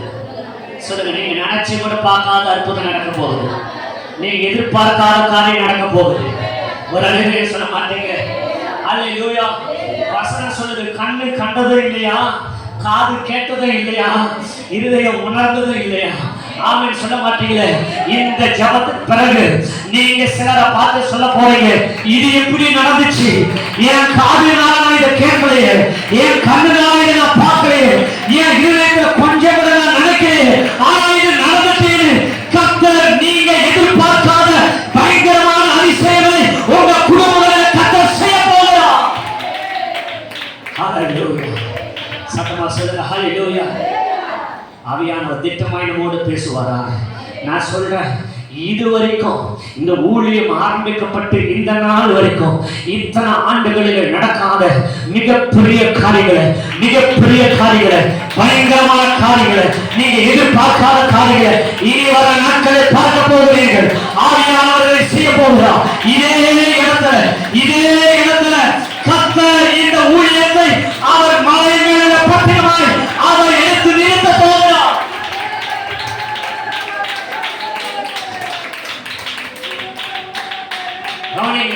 கவனிங்க. யாரெல்லாம் உங்களை விரல் நீட்டினார்களோ, யாரெல்லாம் இந்த ஊழியத்தை விரல் நீட்டினார்களோ, யாரெல்லாம் இந்த ஊழியத்தை சபித்தாங்களோ, யாரெல்லாம் இந்த ஊழியம் வளராத நினைச்சாங்களோ, யாரெல்லாம் இந்த சபை வளர்ந்து நினைச்சாங்களோ, யாரெல்லாம் இந்த ஊழியத்தை வெறுத்தாங்களோ, இந்த ஊழியத்துக்கு விரோதமாக எழுதினாங்களோ, அதே ஜனங்கள், அதே கண்கள் பார்க்கும்படி இந்த ஊழியத்தில் கர்த்தர் எதிர்பாராத பயங்கரமான காரியத்தை இந்த சபைக்கு கர்த்தர் செய்வார். நாமே சொல்ல மாட்டீங்க. ஒரு அலையிலேயே சொல்ல மாட்டீங்க. தேவ சமூகத்தில் ஐயா பாஸ்கர் ஐயா சொன்னபோது ஆண்டவருடைய சமூகத்தில் நான் ஜெபம் பண்ணேன். ஆண்டவரே, முதன் முறையாக அந்த சபைக்கு நான் கூப்பிட்டு போகிறீங்க, முதல் முறையாக நான் போகிறேன். அந்த பிள்ளைங்களுக்கு என்ன சொல்லணும், அந்த ஊழியத்துக்கு நீங்கள் என்ன சொல்லணும்னு நினைக்கிறீங்க? அந்த பிள்ளைங்க அவங்க சமூகத்தில் காத்திருக்கிறாங்க. ஆமாம், உமக்கு காத்திருக்கிறவர்களுக்கு நேர் செய்ய போகிறவைகள். போட்டிருக்க 4ஆம் வசனத்தை போட்டிருக்க, அப்படி போட்டுருந்தாங்க. அட சொல்ல மாட்டீங்களே, நான் வாசிங்க. உமக்கு காத்திருக்கிறவர்களுக்கு நீர் செய்பவைகளை நீரே அல்லாமல் ஒரு ஆமென் சொல்ல மாட்டீங்களே? ஹல்லேலூயா. உலகம் தோன்றதன் முதல் ஆமென் சொல்ல மாட்டீங்களே? இதுவரைக்கும் நீங்க காணாத, கேட்கிறாத, உணர்ந்துடாத ஏதோ ஒரு காரியம் உங்க வாழ்க்கையில் நடக்க போகுது. ஹல்லேலூயா, ஹல்லேலூயா. ஆண்டவருடைய நாமத்தில் பொதுவாக நம்ம எல்லாருமே என்னைய சேர்த்து சொல்றேன், ஆண்டவருடைய சமூகத்துக்கு வரும்போதெல்லாம், ஜபத்துக்கு வரும்போதெல்லாம், ஆண்டவர் இதை செஞ்சிட மாட்டாரா, இது என் வாழ்க்கையில் நடந்துடாதா, இது மாறிடாதா, இது முடிஞ்சிடாதா, இது நடந்துடாதா, இந்த காரியம் எனக்கு கைகூடி வந்துடாதா என்ற மிகப்பெரிய எதிர்பார்ப்பு நமக்குள்ள எப்பவும் இருந்து கொண்டே இருக்கும். உண்மைதானா? ஆனால் அது நிறைய நேரங்களில் நம்ம எதிர்பார்த்த மாதிரியே நடக்கிறது இல்லை. அதுதான் ரியாலிட்டி. நான் ஒன்றும் சொல்ல மாட்டேங்கிறேன். உண்மைதானா? நான் சொல்கிறேன், நான் கேட்குறவங்கள பார்த்து நீங்கள் நினச்சதெல்லாம் நடந்துட்டா, நீங்கள் நினச்சதெல்லாம் நடந்திருந்தா இங்கே இருந்திருக்க மாட்டீங்க. சத்தமாக சொல்ல மாட்டீங்களே? அல்லேலூயா. நம்ம ஆயிரம் நினைப்போம், ஏன் இது நடக்கணும், அது நடக்கணும், கோட்டையை கட்டணும், கொடியை நடக்கணும். அல்லேலூயா. நான் சொல்லுவேன், நம்ம நினைச்சதெல்லாம் நடக்காததுக்கு ஸ்தோத்திரம். என்ன ஒன்றும் சொல்ல மாட்டேங்கிறீங்க? இந்த செய்தியில நான் அதுதான் உங்களுக்கு சொல்ல போறேன். கவனிங்க, நம்ம எதிர்பார்த்தது நடக்காததற்கு ஸ்தோத்திரம். ஆமென் சொல்ல மாட்டீங்க? ஏன் தெரியுமா? நீங்க எதிர்பார்த்தது நடக்காம இருக்கிறதுக்கு ஏன் ஸ்தோத்திரம் சொல்றேன் தெரியுமா? அப்பதான் நீங்க எதிர்பார்க்காதது நடக்கும். ஒரு ஆமென் சொல்ல மாட்டீங்க? அல்லேலூயா சொல்ல மாட்டீங்க? ஆண்டவருக்கு ஸ்தோத்திரம். யோவான் 5ஆவது அதிகாரத்துக்கு வாங்க, பைபிளை திருப்புங்க பார்ப்போம். யோவான் 5. எனக்கு தமிழ் அவ்வளவு ஃப்ளூயண்டாக வாசிக்க வராது. ஸோ நீங்கள் எனக்காக வேகமாக வாசிக்கணும். அப்படி இல்லைன்னா நீங்கள் செய்தி நல்லா கவனமாக கேட்கணும். பெதஸ்தா என்னப்பட்ட ஒரு குளம் இருக்குதாங்க, போட்டுருக்குதுங்களாங்க? சொல்ல மாட்டீங்களே? வாசிக்கிறீங்களா? முதல் வசனத்திலிருந்து வேகமா. பின்பு வந்தது. பெதஸ்தா என்னப்பட்ட ஒரு குளம் எருசலேமில் 5 மண்டபங்கள் உண்டு. அவைகளிலே குருடர், சப்பானிகள், சூம்பின உறுப்புடையவர்கள் முதலான வியாதிக்காரர் அநேகர் படுத்திருந்து தண்ணீர் எப்பொழுது கிளம்பும் என்று காத்து கொண்டிருப்பார்கள். இட்ஸ் மீன், அவங்களுக்குள்ள ஒரு மிகப்பெரிய எதிர்பார்ப்பு இருக்கு. என்ன தெரியுமா? என்ன எதிர்பார்ப்பு தெரியுமா? குளம் எப்போ கிளம்பும்? ஏன்னா சில சமயங்களில் தேவதூதன் வந்து அந்த குளத்தை கலக்குவானா, அந்த குளம் கலங்கும் போது யார் அதில் முந்தி இறங்குறாங்களோ அவங்க எப்பேற்பட்ட வியாதி உள்ளவங்களா இருந்தாலும் அவங்களுக்கு சுகம் கிடைச்சிருக்கு. அதனால அந்த குளத்துக்கு பக்கத்துல படுத்து கிடக்கிற நிறைய வியாதியஸ்தர்களுக்குள்ள மிகப்பெரிய எதிர்பார்ப்பு இருக்குது. என்ன எதிர்பார்ப்பு? தூதன் எப்ப வருவான், குளத்தை எப்ப கலக்குவான், நான் போய் எப்ப இறங்குவேன், எப்போ சுகமாவேன், எப்ப எனக்கு அற்புதம் நடக்கும், எப்போ என் வீட்டுக்கு போவேன். என்ன ஒண்ணு சொல்ல மாட்டேங்கிறீங்க? இந்த மாதிரியான எதிர்பார்ப்போடு நிறைய பேர் அங்க இருக்கிறாங்க, காத்து கொண்டு இருப்பார்கள், எதிர்பார்ப்போடு இருக்கிறாங்க. இருந்தாங்களா? இப்போ நல்லா கவனிங்க, 38 வருஷமா ஒருவன் அங்கே இருக்கிறான். எத்தனை வருஷம்? more than 38 years. இப்போ நீங்க சொல்லுங்க, இந்த 38 வருஷமாய் வியாதியஸ்தன் ஒருவன் அங்கே படுத்து கிடக்கிறானே, அவன் எதிர்பார்த்தது நடந்துச்சா? சொல்லுங்க. நடந்துச்சுங்களாங்க? நடந்திருந்தா அவன் அங்க இருந்திருப்பானா? சொல்லுங்க. இவனுக்கு முன்னாடி ஏற்கனவே அந்த குளத்துல இறங்கி சுகமாயி போனாங்களே, அந்த 10 பேரோடு இவனும் ஒரு ஆளா மாறி இருப்பான். உண்மைதானா? இப்ப நீங்க சொல்லுங்க, இவன் எதிர்பார்த்தது நடந்திருந்தால் 10ஓடு 11ஆ மாறி இருப்பான். ஹல்லேலூயா சொல்லுங்க. இப்போ நீங்க நல்லா கவனிங்க. 38 வருஷமாய் 5ல சொல்லுது, வியாதி கொண்டிருந்த ஒரு மனுஷன் அங்கே இருந்தால் படுத்திருந்த அவனை இயேசு கண்டு அவன் வெகு காலமாய் வியாதியஸ்தன் என்று அறிந்து அவனை நோக்கி சொஸ்தமாக வேண்டும் என்று. ஹலோ கவனிங்க, இவன் எதிர்பார்ப்பெல்லாம் என்ன தெரியுமா? இம்முறையாகியும் தூதன் வந்துட மாட்டானா, குளத்தை கலைக்கிற மாட்டானா, நான் போய் அதில் இறங்கிட மாட்டேனா, எனக்கு ஒரு அற்புதம் நடந்துடாதா, என் சூழ்நிலை மாறிடாதா, நான் நல்லாயிட மாட்டேனா, நானும் 4 பேர்த்த மாதிரி நல்லா வாழ மாட்டேனா, என் குடும்பமும் நல்லா இருக்காதா, நானும் என் குடும்பத்துக்கு பிரயோஜனப்பட மாட்டானான்னு எதிர்பார்த்துட்டு இருந்தான். ஆனா அது நடந்துச்சான்னா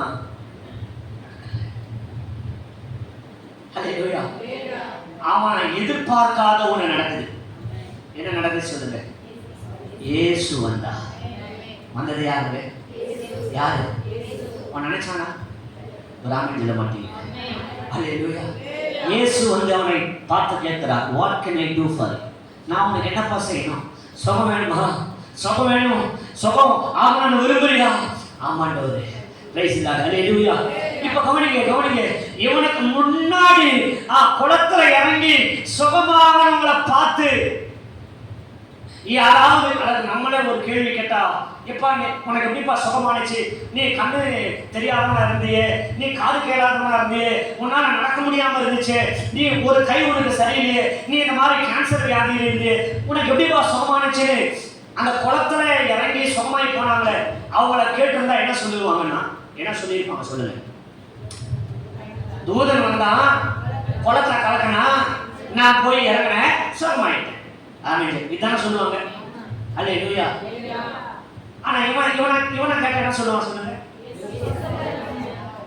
அந்த குரூப்பை பார்த்து சொல்லியிருப்பான். எந்த குரூப்பு? இவனுக்கு முன்னாடி சுகமாயி போனாங்களே, அவங்கள பார்த்து சொல்லியிருப்பான், டேய் உங்களை மாதிரி எல்லாம் நானு, நீங்க தேவன் அனுப்பின தூதன் வந்து குளத்தை கலக்கி அந்த குளத்துல இறங்கி சுகமான ஆளுக்கு, நான் அப்படி அல்ல. தேவ தூதர்களுக்கு மேல வானத்தை பூமியை உண்டாக்கின சர்வ வல்லமை உள்ள தெய்வமே என்னை சந்தித்து சுகமாக்கினார். நான் 10ஓடு 11 அல்ல, நான் தனித்துவப்பட்டவன். ஒரு ஆமென் சொல்ல மாட்டீங்களே? ஹலோ, எதிர்பார்த்தது நடந்துச்சுன்னா 10ஓடு 11, எதிர்பார்க்காத நடக்குமானா நீங்கள் தனித்துவமானவர்கள். சத்தம் சொல்ல மாட்டீங்களே? ஹல்லேலூயா. நான் உங்களை பார்த்து சொல்லட்டும், இதுவரைக்கும் நீங்க எதிர்பார்த்தது நடக்காததுக்கு ஸ்தோத்திரம். ஆமென். நீங்க எதிர்பார்க்காத ஏதோ ஒன்று நடக்க போகுது. யாருக்கு தெரியும்? ஹல்லேலூயா. நாம் எதிர்பார்த்திராத பயங்கரமான காரியங்களை அவர் செய்வார். ஹல்லேலூயா. சத்தமா சொல்லுங்க ஹல்லேலூயா. இயேசு வந்து அவனை சுகமாக்குறார். இப்ப அவன் கவனிங்க, இவனை குறிச்சு எழுதியிருக்குதா? அவனுக்கு முன்னாடி சுகமானவங்களை குறிச்சு எழுதியிருக்குதா? இவனை குறிச்சு தான் பைபிள் போட்டு அவனை குறிச்சு நம்ம வாசிக்கிறோம் இல்லையா? இன்னொரு 1000 வருஷம் ஆனாலும் அவனை குறிச்சு பைபிள் இருக்கும். நம்மளுக்கு பின்னாடி வர சந்ததியெல்லாம் வாசிக்கும். அப்ப அவன் அடையாளப்படுத்தப்பட்டான், தனித்துவப்படுத்தப்பட்டான். அப்படின்னு சொல்ல மாட்டீங்களே? நான் சொல்றேன், இந்த ஊழியம், இந்த சபை 10ஓடு 11 இருக்க போறதில்ல. இந்த பகுதியில தேவனுடைய ஊழியத்தை அடையாளப்படுத்த போகிறார். தேவனுடைய சபையை தனித்துவப்படுத்த போகிறார். மலை உள்ள பட்டணமா கர்த்தர் இதை அநேகருக்கு ஒளி வீசக்கூடிய, வெளிச்சம் கொடுக்கக்கூடிய ஒரு ஊழியமாய், ஒரு திருச்சபையாய் கர்த்தர் இதே பகுதியை அடையாளப்படுத்த போகிறார். எனவே கர்த்தர் உங்களுக்கு எதிர்பார்த்திராத பயங்கரமான காரியங்களை செய்ய போகிறார். நல்ல கையெழுத்தை கர்த்தரை ஹalleluya. Thank you Jesus.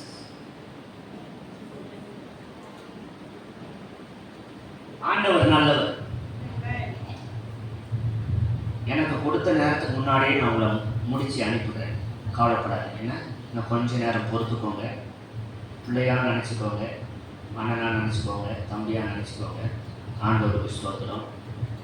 கஷ்டப்படாதீங்க. இஸ்ரவேல் மக்கள் 430 வருஷம் எகிப்தில் அடிமைப்பட்டு அடிமைத்தன வாழ்க்கை வாழ்ந்தார். அவங்க ஆண்டவரை நோக்கி முறையிட்டாங்க, கூக்குரலிட்டாங்க. ஆண்டவரும் மனம் நிறைங்கி கேட்டு இரக்கம் பாராட்டி ஆண்டவர் ஒரு ஸ்தோத்திரம் ஊழியக்காரனை எழுப்பி, மோசே என்கிற பக்தனை எழுப்பி அந்த ஜனங்களை விடுவித்து தேவன் வாக்கு பண்ணின கானானுக்கு நேராய் அவர்களை கர்த்தர் நடத்தி கொண்டு வருகிறார். வந்தாரா? சொல்லுங்க. அப்படி நடந்து வரும்போது திடீர்னு செங்கடல் வந்துட்டு, என்ன வந்துட்டு, முன்னாடி செங்கடல். 2 பெரிய மலைகளுக்கு நடுவா நடந்து போறாங்க.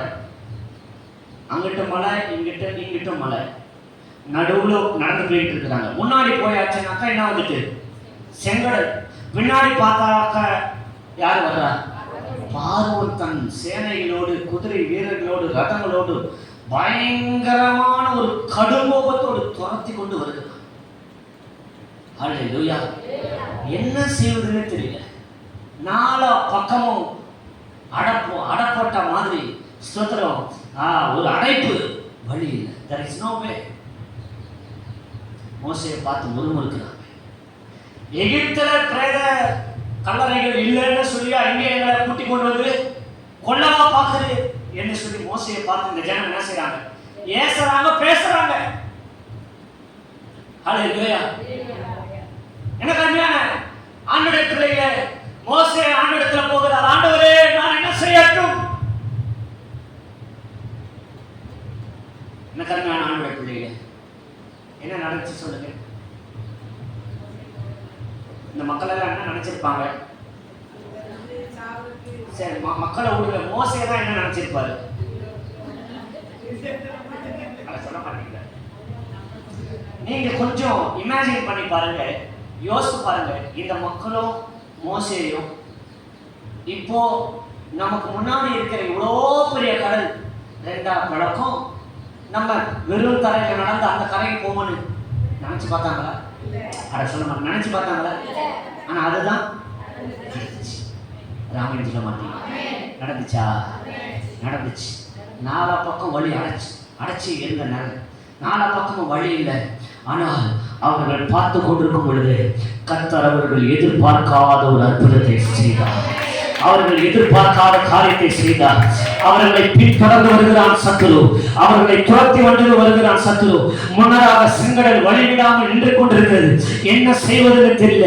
இன்னைக்கு நம்முடைய வாழ்க்கையில கூட சில பிரச்சனைகள் ஊடாய் நாம நடந்து போய் கொண்டிருக்கிறோம். முன்னராக செங்கடலை போன்ற பெரிய பிரச்சனைகள், பின்பதாக சத்துருக்கள் துரத்தி வருகிறார்கள். பின்னதாக போராட்டங்கள் துரத்தி வருகிறது.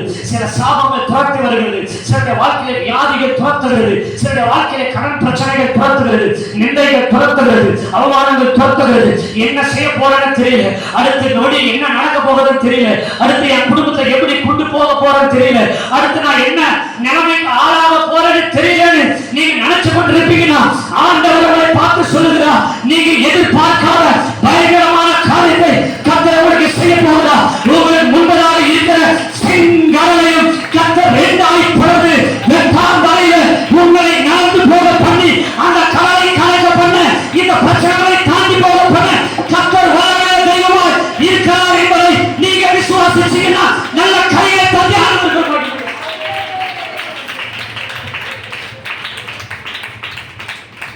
அவர் நாம் எதிர்பார்க்காததை செய்கிறவர். எதிர்பார்க்காத பயங்கரமான காரியங்களை செய்கிறவர். அவர் நாம் நினைத்து பார்க்காத காரியங்களை செய்கிறவர். உடனே சொல்ல மாட்டேன். அவர் நாம் நினைத்து பார்க்காத,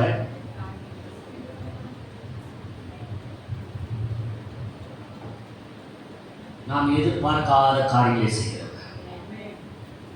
இப்போ நீங்க சொல்லுங்க, நீங்க எதிர்பார்த்தது நடக்கணுமா, எதிர்பார்க்காதது நடக்கணும்? சொல்ல மாட்டீங்களே. பக்கத்துல கை கொடுத்து நீங்கள் நினச்சதெல்லாம் நடக்கணுமா? இல்லை நீங்கள் நினைக்காத நடக்கணும்? எது வேணும்? எது சொல்லுங்க? நீங்கள் சொல்லுங்க. சத்தமாக சொல்லுங்க. அன்பான ஆண்டவருடைய பிள்ளைகள், நம்ம ஆண்டவர் நம்ம நினைத்து பார்க்காத காரியங்கள், நம்ம எதிர்பார்க்காத காரியங்களை நமக்காக செய்வார். சில நேரத்தில் விசேஷம் ஆண்டோட பிள்ளைகளுக்கு எதிர்பார்ப்புகளே நிறைவேற்றுவார். நீங்கள் எதிர்பார்த்திருக்க முடிவை உங்களுக்கு தருவேன் அப்படி ஒரு வசனம் இருக்கு இல்லையா? எரேமியா 29:11 அப்படி போட்டிருக்கு இல்லையா? நீங்கள் எதிர்பார்த்திருக்கிற முடிவை உங்களுக்கு சொல்ல மாட்டீங்க அப்படி போட்டிருக்காமா? எரேமியா 29:11 யாரோ ரவுண்டு கூட போட்டு வச்சிருப்பீங்க. சில நேரத்தில் போட்டு வச்சிருப்பீங்க. கோடு கீடு போட்டு பாப்பா போட்டு வச்சிருக்கா. அது ரொம்ப முக்கியமான வசனங்களை நம்ம ஆளுக்கு நெஞ்சிடுவாங்க. கோடு போட்டு ரோடு போட்டு வச்சிருவாங்க. சோத்திரம். அது அவங்களே முடிவு பண்ணிட்டாங்க. என்ன முடிவு தெரியுமா? இது மட்டும்தான் முக்கியமான வசனம், மற்றதெல்லாம் நம்மளுக்கு சம்மதம் இல்லை அப்படின்ற மாதிரி. அல்லேலூயா. ஸோ நம்ம ஆண்டவர் நம்ம எதிர்பார்த்ததே என்ன செய்வாரா? சரி, இப்போ அப்படியே நீங்கள் என் கூட சேர்ந்து லூக்கா 19வது அதிகாரத்துக்கு வாங்க.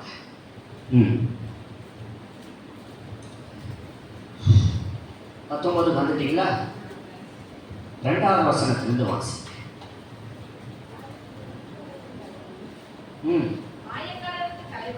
ஆயக்காரனுக்கு தலைவனும் ஐஸ்வர்யவானுமாயிருந்த சகேயு எனப்பட்ட ஒரு மனுஷன் இயேசு எப்படிப்பட்டவரோ என்று அவரை பார்க்க போதும் வகை தேடினார்.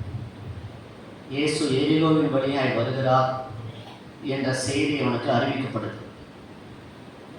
இவன் ஒரு இன்கம் டேக்ஸில் டிபார்ட்மெண்ட்டில் ஒரு முக்கியமான போஸ்டிங்கில் இருக்கிறார்.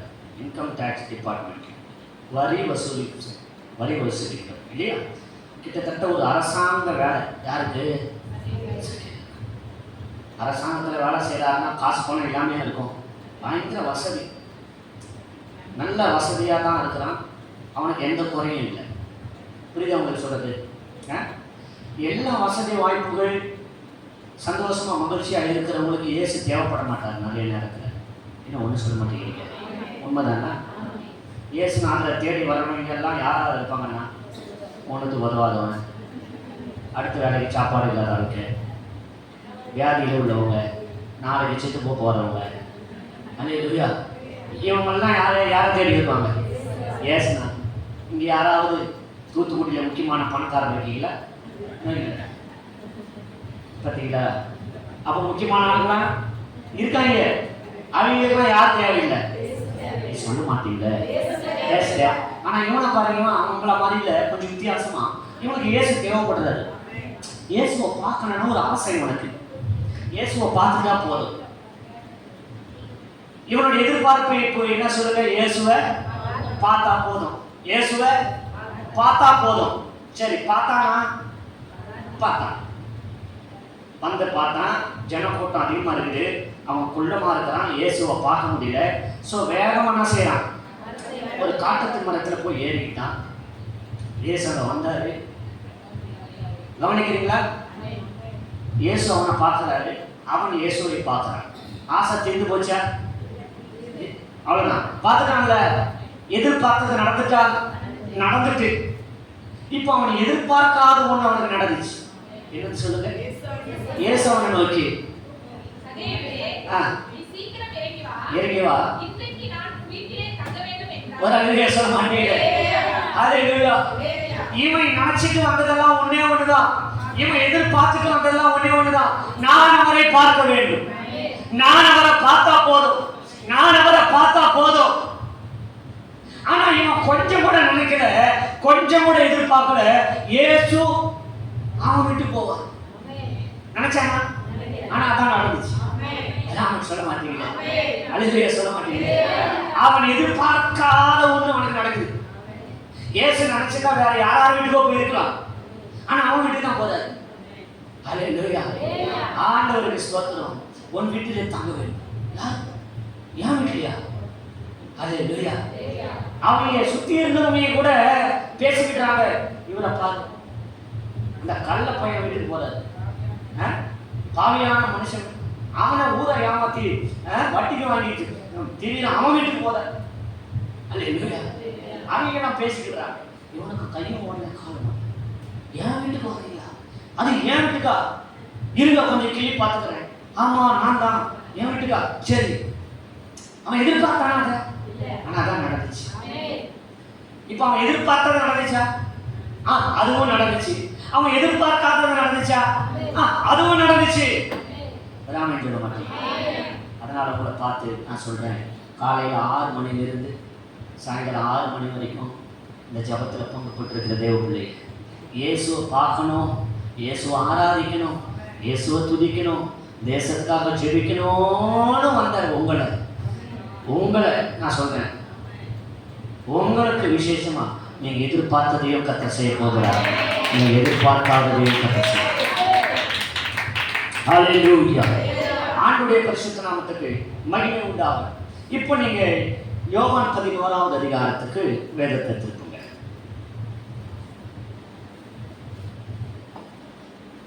யோவான் 11. இன்னும் சில சம்பவங்களை நான் காண்பித்து கொடுத்து ஜெபித்து நிறைவு செய்ய போகிறேன்.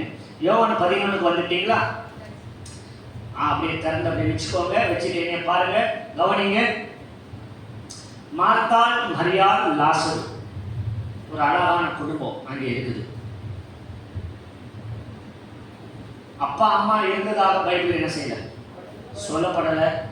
நான் நினைக்கிறேன் அப்பா அம்மா உடனே என்ன செஞ்சிருந்திருக்கலாம், மறித்து போயிருக்கலாம். ஆக அக்கா, தங்கச்சி, தம்பி 3 பேர் இருக்கிறாங்க. இந்த குடும்பம் இயேசுவுக்கு ரொம்ப பிடிக்கும். இந்த குடும்பம் இயேசுவுக்கு ரொம்ப ரொம்ப பிடிக்கும். பைபிள்லேயே ஒரு குடும்பத்தை இயேசு நேசிச்சாருன்னா இந்த குடும்பத்தை தான் போட்டிருக்கு. உண்மையா இல்லையா? மரியாள், மார்த்தாள், லாசரு தேவன் எப்படி இருந்தாரா? சொல்லுங்களேன். வாசிக்க மாட்டீங்களே 3ஆம் வசனத்துல 3:4 கர்த்தருடைய பரிமளத்தையும் பூசி தன் தலைமையிலால் அவருடைய பாதங்களை துடைத்தவள் அந்த மரியாளே. அவருடைய சகோதரனாக லாசரு வியாதியாக இருந்தான். அப்பொழுது அவருடைய சகோதரிக்கு, ஆண்டவரே, நீ சிநேகிக்கிறவன் வியாதியாக இருக்கிறான் என்று சொல்ல அவரிடத்துக்கு ஆள் அனுப்பினார்கள். இயேசுவை கேட்டபொழுது, இந்த வியாதி மனத்துக்கு ஏதுவாயிராமல் தேவனுடைய மகிமை விளங்குவதற்கு ஏதுவாக இருக்கிறது, தேவனுடைய குமாரன் அதனால் மகிமைப்படுவார் என்றார். இயேசு மார்த்தாளிடத்திலும் அவருடைய சகோதரியினிடத்திலும் லாசருவினிடத்திலும் அன்பாயிருந்தார். அல்லேலூயா. ஆக இயேசு அந்த குடும்பத்து மேலேயே எப்படிதான் இருக்கிறாரு? அன்பா இருக்கிறார். இப்ப நீங்க கேளுங்க, இயேசுவால நேசிக்கப்படுகிற ஒரு குடும்பத்துல பிரச்சனை வருமா? சொல்லுங்க, வருமா? வருமா வராதா? நீங்க என்ன சொல்றீங்க? பதில் சொல்லுங்க. வருமா வராதா? ஆக்சுவலா இப்படி யோசிச்சு பாருங்க, வரக்கூடாதுல்ல. இப்படி யோசிச்சு ஆண்டவரால நேசிக்கப்படுற ஒரு குடும்பத்துல, ஆண்டவரை தேடுற ஒரு குடும்பத்துல, ஆண்டவருக்காக வாழ்ற ஒரு குடும்பத்துல பிரச்சனை வருமா? வரும். அது தேவனுடைய நாம மகிமைக்காக இருந்துச்சுன்னா வரும். ஆண்டவருக்கு ஸ்தோத்திரம். சரி, இப்போ பாயிண்ட்டுக்கு வருவோம். லாசரு மரணத்துக்கு ஏதுவான வியாதியா இருக்கிறான். அவன் வியாதியா இருக்கும் போதே மார்த்தாள், மரியாள் இயேசுவுக்கு சொல்லி அனுப்பிட்டாங்க, ஐயா, நீர் சிநேகிக்கிறவன் வியாதியா இருக்கிறான். அப்படித்தானே போட்டிருக்கு. நீர் சொல்லுங்க, நீங்க நேசிக்கிற உங்க ஃப்ரெண்டு, லைக் ஃப்ரெண்ட், ஒரு நண்பன் மாதிரி இயேசுவுக்கு லாசரு, நீர் சிநேகிக்கிறவன் வியாதியா இருக்கிறான் என்று அவருக்கு சொல்லி அனுப்பினான். இப்ப நீங்க கேளுங்க, இந்த மார்த்தாள் மரியாளும் என்ன எதிர்பார்ப்போட இதை சொல்லி இருப்பாங்க? சொல்லுங்க. ஏசப்பா வந்துருவாரு, நம்ம தம்பிக்கு சுகம் கொடுத்துருவார். உண்மைதானே? கரெக்டா இல்லையா? ஏன்னா நம்மளை அவருக்கு ரொம்ப பிடிக்கும். நமக்கு ஒரு பிரச்சனைனா அவர் தாங்க மாட்டார். வந்துடுவார். எப்படியாக என்ன செஞ்சிருவார்? வந்துடுவார். ஆமா, வேற யாருக்கு வராரா இல்லையோ நமக்கு வந்துடுவார். எங்களுக்கு வந்துடும், வந்துதான் ஆகணும். அவ்வளவு பிடிச்ச குடும்பம் நாம. ஏன்னா இயேசு அந்த நாட்களை எங்க ஊழியத்துக்கு போனாலும் இந்த குடும்பத்துல வந்து தங்குவார். அது அவருடைய வழக்கம். பெத்தானியாவில் வந்து இந்த லாசர் குடும்பத்துல என்ன செய்வார்? தங்குவார். அந்த மாதிரி எங்க குடும்பம் ஏசப்பாவுக்கு ரொம்ப நெருக்கமான குடும்பம். ஸோ மார்த்தாள் மரியாள் தம்பி சுகம் இல்லைன்னு சொல்லி அனுப்பின உடனே அவங்களுக்குள்ள ஒரு எதிர்பார்ப்பு, ஏசப்பா வந்துடுவாரு, வந்து தம்பிக்கு சுகம் தந்துடுவாருன்னு நினைச்சுக்கிட்டு இருந்தாங்க. ஆனா அது நடந்துச்சா? சொல்லுங்க. அவங்க எதிர்பார்த்தது நடந்துச்சா? நடக்கல. ஹல்லேலூயா. சரி, இப்படி யோசிப்போம். அவங்க எதிர்பார்த்த மாதிரியே நடந்திருந்தா என்ன நடந்திருக்கும்? சொல்லுங்க, நீங்களே சொல்லுங்க. சும்மா அவங்க எதிர்பார்த்த மாதிரியே நடந்திருந்தா என்ன நடந்திருக்கும்? இயேசுநாதர் வந்தாரு, என்ன செஞ்சிருப்பாரு? சுகம் கொடுத்திருப்பாரு. அவ்வளவுதானே. இதுக்கு முன்னாடி இயேசு குருடரை சுகமாக்கினாரா? செவிடரை சுகமாக்கினாரா? பேதுரு மாமி ஜுரமாக்கினப்ப சுகமாக்கினாரா? நிமிர முடியாத கூலியை சுகமாக்கினாரா? குஷ்டரோகியை சுகமாக்கினாரா? சோ இவங்களெல்லாம் சுகமாக்கின மாதிரி இந்த 10 பேரோடு லாசரும் ஒரு ஆளு.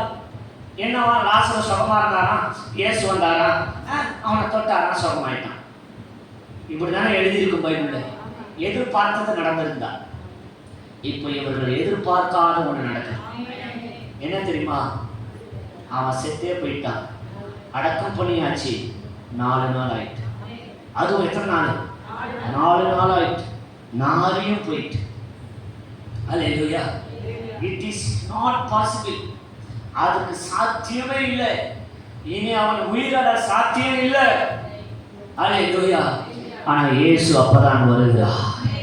ராமன் சொல்ல மாட்டீங்களே, இயேசு வந்து அவனை எங்கே வைத்தீர்கள் என்று கேட்கிறார். அந்த இடத்தை காண்பிக்கிறான். இயேசு போனார் கல்லை இடத்துல. அவனை பார்த்து சொல்றார், கல்லை புரட்டி போடுங்கள், கல்லை புரட்டுங்கள். ஏங்க இப்ப நான் கேட்கிறேன், நல்லா கவனிங்க. செத்தவனை உயிரோடு எழுப்பக்கூடிய வல்லமை உள்ளவருக்கு ஆஃப்டர் ஆல் இந்த கல்லை புரட்ட முடியாதா? முடியும். ராமன் சொல்ல மாட்டீங்க. அப்ப ஏன் இயேசு நீங்க புரட்டங்க சொல்லுங்களேன். நம்ம அடைச்ச கல்ல நம்ம தான் புரட்டணும். ஒரு ஆமீன் சொல்ல மாட்டீங்க. அல்லேலூயா. ஆமா ஆமா ஆமா, ஸ்தோத்திரம். அவர் உயிரடைய செய்ய வல்லமையுள்ளவராக. நான் சொல்றேன், சில கல்கள் அடைச்சி வச்சிருக்கு. ஒரு ஆமீன் சொல்லுங்க. லாசர்களே உங்க ஆவிக்குரிய ஜீவியத்தை, அதுதான் லாசரு. உங்க ஆவிக்குரிய வாழ்க்கை அதுதான் லாசரு. அது செத்து அடக்கம் பண்ணப்பட்டிருக்குது. நீங்க இயேசுக்காக வாழ முடியல. உங்க ஜெப ஜீவியம் செத்து அடக்கம் பண்ணப்பட்டு போயிட்டு, உங்க பரிசுத்த வாழ்க்கை செத்து அடக்கம் பண்ணப்பட்டு போயிருக்குது. இப்போ யூடியூப் என்கிற கல் அதை அடைச்சி வச்சு என்னதுங்க? நீ சொல்லுங்க. டிவி பெட்டி அதுதான் உங்களை அடைச்சி வச்சிருக்கு. Big boss. என்ன பாஸ்? இயேசுநாதரே. இந்த கல்லெல்லாம் நீங்க புரட்டினீங்கன்னா செத்த உங்க ஜெப வாழ்க்கையை கத்தர் எழுப்புவா. செத்த உங்களை கத்தர் எழுப்புவா. ஆமீன் சொல்லுங்க. நம்ம அடைச்சி வச்ச கல்லை நம்ம தான் புரட்டணும். ஆமீன் சொல்லுங்க. அல்லேலூயா சொல்லுங்க. ஆமா, சோத்திரம். சிலரை யூடியூப் என்ன செஞ்சுட்டு, யூடியூப்ங்கிற கல்லு சிலரை வெளியே வர முடியாதபடி அடைச்சி வச்சிருக்குது. ஆண்டவர் சொல்றாரு, எப்பா லாசரை நான் உயிரோடு எழுப்புறேன், அந்த கல்லை மட்டும் போட்டு. ஹல்லேலூயா. ஹல்லேலூயா. உன்னைய எழுப்புறது என் வேலை. உன்னைய எழுப்புறது என் வேலை. ஆனா நீ எந்த கற்களால அடைபட்டு இருக்கிறையோ அந்த கல்லை புரட்டு. சுயம் என்கிற கல்லு உன்னை அடைச்சி வச்சிருக்கலாம். கோபம் என்கிற கல்லு உன்னை அடைச்சி வச்சிருக்கலாம். ஹல்லேலூயா. இந்த கோபத்தை கொஞ்சம் அகற்று. இந்த சுயத்தை கொஞ்சம் அகற்று. இந்த டிவி சீரியலை கொஞ்சம் அகற்று. நான் உன்னை எழுப்புறேன். இந்த தேசத்துக்கு உன்னை நான் எழுப்புறேன். இந்த பட்டணத்துக்கு உன்னை நான் எழுப்புறேன். இந்த இடத்துக்கு நான் உன்னை எழுப்புறேன். செத்தவன் ஆவிக்குரிய ஜீவித்தை நான் எழுப்புறேன். ஹல்லேலூயா. ஆண்டவருக்கு ஸ்தோத்திரம். ஆமென்.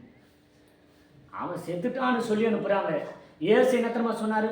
11வது அதிகாரம் 11வது வசனத்துல இயேசு என்ன சொன்னார் தெரியுமா? நான் அவனை எழுப்ப போகிறேங்கிறாரு. வாசிங்கம்மா. இவைகளை அவர் சொல்லிய பின்பு அவர்களை நோக்கி, நம்முடைய சிநேகிதனாகிய லாசரு நித்திரை அடைந்திருக்கிறான், நான் அவனை எழுப்ப போகிறேன் என்றார். அவ்வளவுதான், நான் அவனை எழுப்ப போகிறேன். இந்த ஜபத்து வந்திருக்கிற உங்களை கர்த்தர் பார்த்து சொல்லுகிறார், நான் உங்களை எழுப்ப போகிறேன். கர்த்தர் நம்ம எழுப்ப போகிறார். அல்லேலூயா. நம்மள எந்த கல்லறையிலும் அடைச்சு வைக்க முடியாது. ஆமென் சொல்ல மாட்டீங்களே? நம்மள எந்த கல்லுகளும் நம்மள அடைச்சு வைக்க முடியாது. நாம கிறிஸ்துவுக்காக எழுப்ப போகிறோம். உண்மைதானா? ஆண்டவருடைய நாமத்துக்கு நாம எதிர்பார்க்காத காரியங்களை கர்த்தர் செய்வோம். நீங்க யோசித்து பாருங்க, மார்த்தாள் மரியாள் கொஞ்சமாவது நினைச்சு பார்த்திருப்பாங்களா? இயேசு வருவாரு, சரி வந்துட்டாருன்னு வச்சுக்கோங்களேன். அப்போ வரைக்கும் கூட அவங்களுக்கு தெரியாது நம்ம தம்பியை இவர் என்ன செய்ய போறாரு, எழுப்பு கல்லறை அவனை வைத்த இடத்தை காண்பீங்கள் என்றார். அப்படி போட்டிருக்காமா? அவனை எங்கே வைத்தீர்கள் என்று சொன்னாரா, இல்ல அவனை வைத்த இடத்தை காண்பீங்கள் என்று சொன்னாரா? அந்த வசனத்தை மட்டும் வாசிங்க. அவனை அவனை எங்கே வைத்தீர்கள் என்று அதுதான் அந்த வசனம். எங்க எங்க எந்த வசனம் ஐயா? 34. அவனை எங்கே வைத்தீர்கள் என்றார். அவனை அப்ப வரைக்கும் கூட இவங்களுக்கு என்ன செய்யாது. ஏன் கேட்கிறாரு? இத எதுக்கு கேட்கிறாரு? ஒருவேளை அடக்கத்துக்கு வரல, அவனை கடைசியா ஒரு முறை பார்க்க நினைக்கிறாரா, அல்லது இந்த இடத்துல தான் வச்சாங்க நம்ம இடத்த தெரிஞ்சுக்கலாம் நினைக்கிறாரா? என்னன்னு தெரியலன்னா இடத்த காட்டுறாங்க. அல்லேலூயா. கல்லை புரட்டுங்கள் என்று சொன்னாரு. அப்ப வரைக்கும் கூட இவங்களுக்கு என்ன தெரியாது. சொல்லுங்க, அவர் எதுக்கு போறாருன்னு தெரியாது. லாசருவே வெளியே வா. ஒரு வார்த்தை, மரித்தவன் உயிரோடு எழுப்பி வந்தார். அல்லேலூயா. எங்க கொஞ்சம் கூட நினைத்து பார்க்காத காரியத்தை கர்த்தர் செய்தார். எதிர்பார்த்திராத பயங்கரமான காரியம். இது பயங்கரமான காரியமா இல்லையா? லேசான காரியமா? சொல்ல மாட்டீங்கள? பயங்கரமான காரியம் அவர் செய்வார். Praise the Lord. ஹல்லேலூயா. ஆண்டவருடைய பரிசுத்த நாமத்துக்கு மகிமை உண்டாகட்டும். ஸ்தோத்திரம். இப்போ நீங்க அப்போஸ்தலர் நடபடிகள் 3வது அதிகாரத்துக்கு வாங்க. அப்போஸ்தலர் 3. வேகமா அப்போஸ்தலர் 3 1ல இருந்து வாசிக்கிறீங்களா? வேகமா.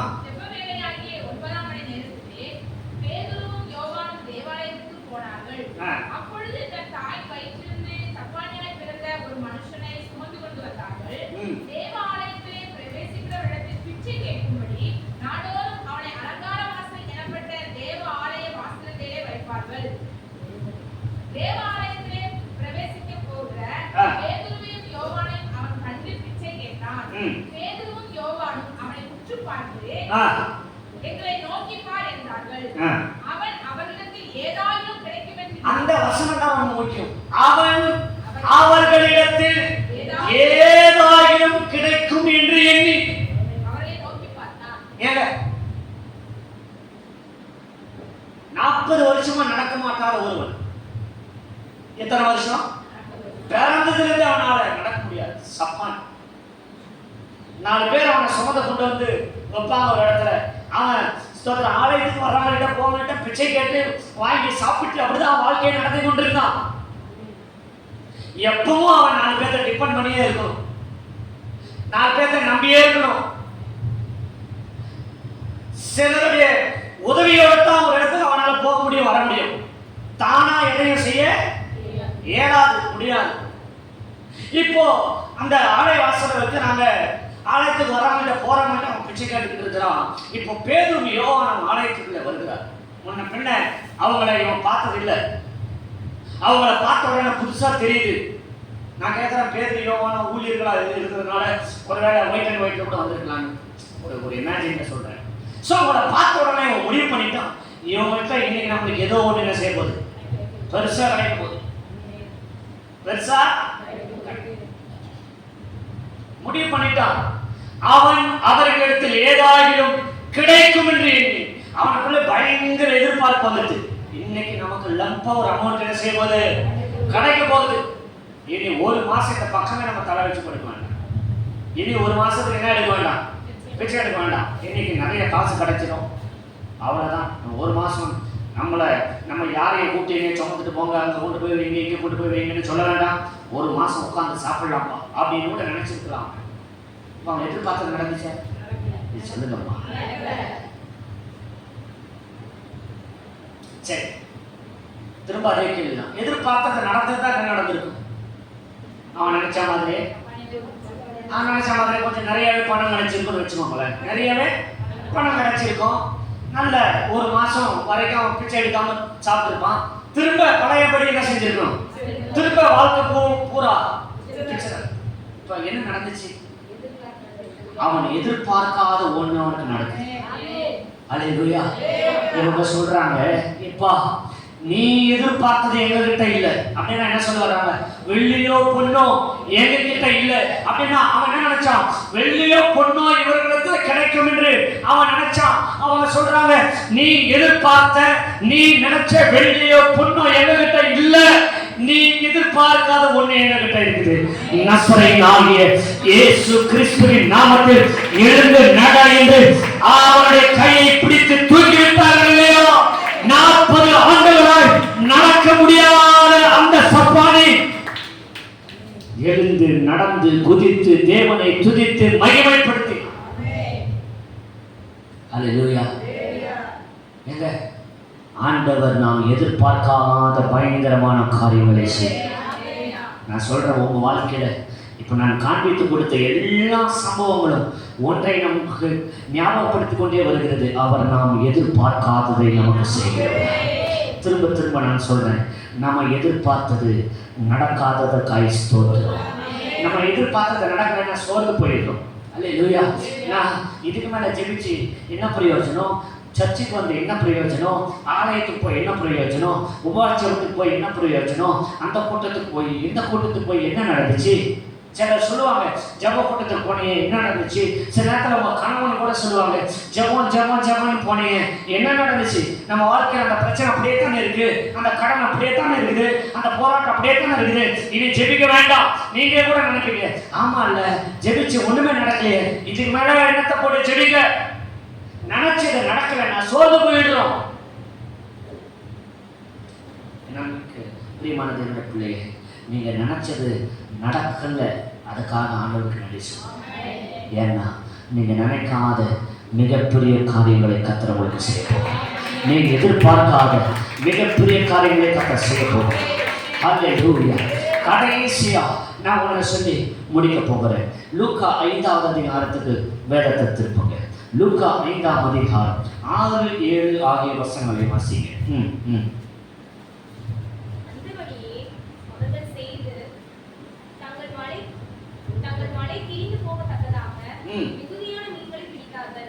அப்பொழுது மற்ற படகிற்கு கூட்டாளிகள் வந்து தங்களுக்கு உதவி செய்யும்படிக்கு சைகை காட்டினார். அவர்கள் வந்து 2 படகுகளும் அமிழத்தக்கதாக நிரப்பினார்கள். போதுமானது.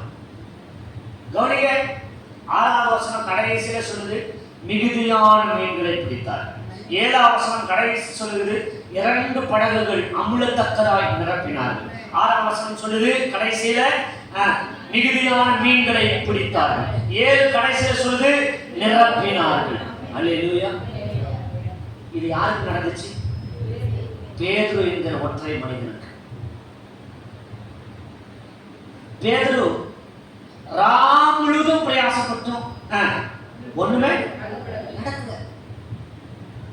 ஒண்ணுமே nothing to be happen. ஒண்ணுமே நடக்கல. everything is failing. எல்லாமே தோற்றம், ஏமாற்றம் தான் மிஞ்சிச்சு. ராத்திரி முழுவதும் பிரயாசப்பட்டோம், மிஞ்சினது எது? ஏமாற்றம் தான். ஒண்ணுமே நடக்கல, ஒண்ணுமே கிடைக்கல. நாமும் சில நேரத்துல ரொம்ப பிரயாசப்பட்டு கடந்த 9 மாசங்கள் பிரயாசப்பட்டிருக்கிறோம். இந்த 10வது மாதம் இன்னைக்கு 18ஆம் தேதி வரைக்கும் பிரயாசப்பட்டிருக்கிறோம். nothing to be happen. ஒண்ணுமே நடக்கல. ஜெபிச்சு பார்த்தோம், ஒண்ணும் நடக்கல. போராடி பார்த்தோம், ஒண்ணும் நடக்கல. பிரயாசப்பட்டு பார்த்தோம், வாழ்க்கையில ஒண்ணும் நடந்த பாடு இல்ல. ஒண்ணும் நடந்த பாடு எங்க? ஒத்த மீன் கூட கிடைக்காத இடத்துல இப்போ மிகுதியான மீன் கிடைச்சா 2 படகு அமிழத்தக்கதாய் நிரப்பினாங்களாம். அல்லேலூயா. யோசித்து பாருங்க, பேதுரு நினைச்சிருப்பாரா இவ்வளவு மீன் 2 படகு அமிலத்தொக்க? யோசித்து பாருங்க, பேதுரு நினைச்சானா இவ்வளவு மீன் நமக்கு கிடைக்க நினைச்சாரா? நீங்க ஒத்த மீன் கிடைக்கல. அவ்வளோ பிரயாசப்பட்டு ஒண்ணு கூட கிடைக்காத இடத்துல இவ்வளோ மீன் கிடைக்கும். மிகப்பெரிய காரியம். அவன் கொஞ்சம் கூட நினைக்காத, அவன் கொஞ்சம் கூட எதிர்பார்க்காத ஒரு அற்புதம் அன்னைக்கு பேதுருக்கு நடந்துச்சு. நடந்துச்சா? நடக்கலையா? இப்போ நான் கடைசியா இப்படி சொல்லி முடிக்க போகிறேன். இவ்வளவு நேரம் நான் சொன்னேன், நாம எதிர்பார்க்காத மிகப்பெரிய அதிசயங்களை, அற்புதங்களை, பயங்கரமான காரியங்களை கர்த்தர் நமக்கு செய்ய போகிறார். சரி, இப்ப நம்ம எதிர்பார்க்காத காரியங்கள் நடக்கணும்னா நாம செய்ய வேண்டிய 3 காரியங்களை உங்களுக்கு சொல்லி நான் ஜெபிக்க போகிறேன். வேற எங்கேயும் பைபிளை திருப்ப வேண்டாம். பேதுரு வாழ்க்கையில அவன் எதிர்பார்க்காத எவ்வளவு மிகப்பெரிய அற்புதம் அவனுக்கு நடக்க பேதுரு செய்த 3 விஷயங்கள். முதல் காரியம் 2வது வசனம் வாசிங்க. வேகமா நான் சொல்லி முடிக்கிறேன். அப்பொழுது கடற்கரையிலே இருந்த 2 படகுகளை கண்டார். மீன் பிடிக்கிறவர்கள் அவைகளை விட்டு இறங்கி வலையை அலசிக் கொண்டிருந்தார்கள். போதுமான பேதுருவுக்கு திரளான மீன்கள் வந்துட்டு, மிகுதியான மீன்கள், படகு அமிழ்ந்து போகத்தக்கதாக, கிட்டத்தட்ட படகு முங்கி போகிற அளவுக்கு, படகு முங்கி போகிற அளவுக்கு மீன் வருது. ஒரு படகு, ஒரு பைப்பர் போட்டு கடல்ல முங்கணும்னா அந்த படகுல கிட்டத்தட்ட பல ஆயிரக்கணக்கான வெயிட் வச்சாலும் என்ன செய்யணும்? அது சொல்ல மாட்டீங்க. அப்படியானா நான் என்ன நினைக்கிறேன்னா, டன்னுக்கணக்கான மீன் என்ன செஞ்சிருக்கலாம், வந்திருக்கலாம். 1 டன்னோ 2 டன்னோ, 1 டன் 1000 கிலோன்னு வச்சுக்கோங்களேன். ஒரு 1000 கிலோவோ 2000 கிலோவோ ஒரு 10,000 கிலோ மீன் கூட செஞ்சிருக்கும், வந்திருக்கலாம். அதனால அமிழத்தக்க அப்படின்னு போட்டிருக்கு. வலை கிழியத்தக்க, படகு அமிழத்தக்க. வலை கிழியத்தக்க அப்படின்னா வலை எளிதில் கிழியாது. நிறைய மீன் வந்ததான் கிளி. இவ்வளோ பெரிய அற்புதம் பேரு நினைச்சிருப்பாரு, இதை நான் எதிர்பார்க்கவே இல்லையே. நான் எதிர்பார்த்து கடலுக்கு போனேன், ஆனா ஒரு மீன் கூட கிடைக்கல. இது நான் எதிர்பார்க்க, இது கொஞ்சம் கூட நான் நினைக்கல, ஆனா நடந்துட்டு. அவன் எதிர்பார்க்காத இவ்வளவு பெரிய அற்புதம் நடக்கிறதுக்கு பேதுரு செஞ்ச 3 விஷயங்கள். நம்பர் 1, தன் வலைகளை அலசினான். சத்தமா சொல்லுங்க, ஹல்லேலூயா. முதல்ல என்ன செய்தான்? வலைகளை அலசினான். எனக்கு பேதுரு கிடைச்ச பிடிச்ச ஒரு காரியம், பேதுரு இடத்துல நான் இருந்திருந்தா என்ன செஞ்சிருப்பேன்னா, ராத்திரி முழுவதும் பிரயாசப்பட்டேன், ஒண்ணுமே நடக்கல. நானா இருந்தா வலையெல்லாம் தூக்கி ஒரு முக்குல வீசிட்டு வீட்டுக்கு போயிட்டு இருக்கிறத சாப்பிட்டு பாட்டு தூங்கிட்டேன். அதான் ஒண்ணுமே நடக்கலையே, ஒண்ணுமே கிடைக்கலையே. பிரயாசப்படலைன்னா பரவாயில்ல, கஷ்டப்படலைன்னா பரவாயில்ல, எஃபெக்ட் போடலைன்னா பரவாயில்ல, போதுமான அளவுக்கு கடின உழைப்பு போட்டாச்சு, பிரயாசப்பட்டாச்சு, ஆனா ஒண்ணும் நடக்கல. அதுதான் வேதனையா.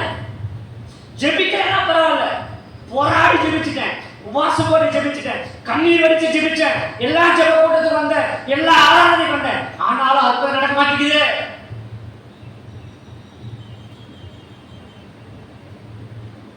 அல்லேலூயா. நானா இருந்தா, ஏன் நம்மளா இருந்தா சில நேரத்தில் என்ன செய்யறேன்னா தூக்கி போட்டு போய் இதுக்கு மேல என்னத்த போட்டுச்சு. சிஸ்டர் 12 மணி நேரம் ஜபம் வச்சிருக்கிறோம். பாஸ்டர் எத்தனை பேருக்கு சொல்லியிருப்பார் இதே சபையில், எத்தனை பேர் வந்தாங்களோ எனக்கு தெரியாது. மேபி இந்த சபையில் எத்தனை பேர் இருக்கிறாங்களோ எனக்கு தெரியாது.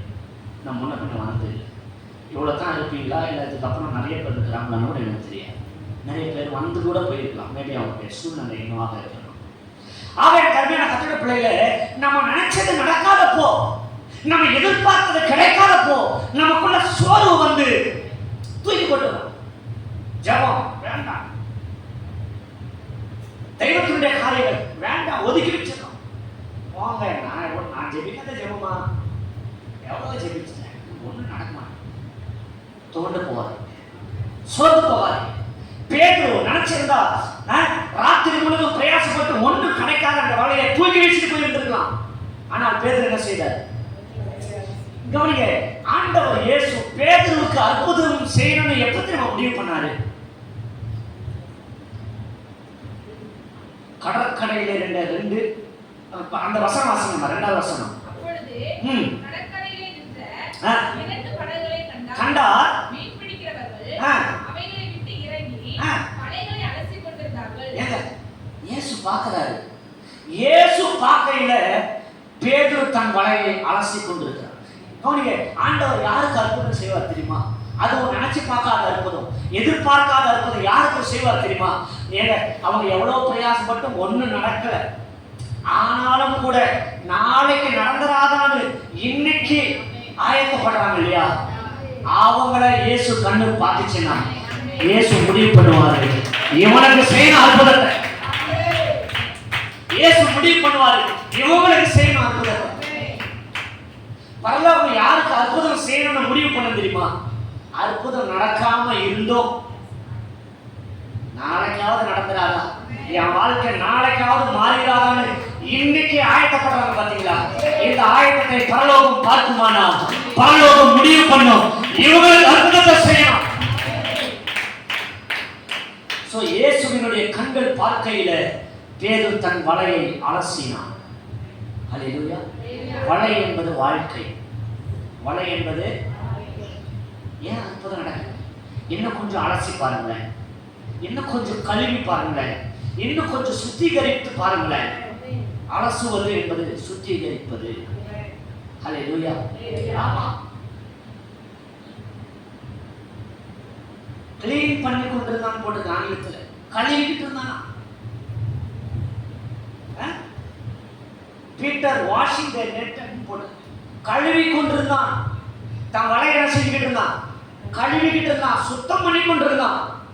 நண்டு வலைக்கு போறவங்களாம் பார்த்தீங்கன்னா, நான் கேட்டிருக்கிறேன், கேள்விப்பட்டிருக்கிறேன், கடலுக்கு போயிட்டு வந்த உடனே வலை என்ன செய்வாங்க? கழிப்பாங்க. அதில் முள், சிப்பி, சொல்லுங்க, பாசி நிறைய அதில் இருக்கும். அதை எல்லாத்தையும் சுத்தம் பண்ணாதான் அந்த வலையை நாளைக்கு கொண்டு போய் சொல்லுங்களேன் மீனை பிடிக்க முடியும், அல்லது நண்டு பிடிக்க முடியும். அல்லேலூயா. இப்ப நீங்க யோசிச்சு பாருங்க, பேதுரு இந்த வலையை சுத்தப்படுத்தலைன்னா இந்த வலையில கிளியத்தக்க மீன் வந்திருக்குமா? சொல்ல மாட்டீங்களே. இயேசு அற்புதம் செய்யணும்னா நம்ம வலை எப்படி இருக்குதுன்னு பார்க்கிறாரு, நம்ம எப்படி இருக்கிறோம்னு பார்க்கிறாரு. அற்புதம் நடக்கலைனாலும் இவர் தன்னை சுத்தப்படுத்திக் கொண்டே இருக்கிறாளா? வாழ்க்கையை சுத்திகரித்துக் கொண்டே இருக்கிறாளா? கழுவி சுத்தப்படுத்தி வச்சிருக்கிறாளா? இந்த வலை ஆயத்தப்படுத்தப்பட்டிருக்கிறதா?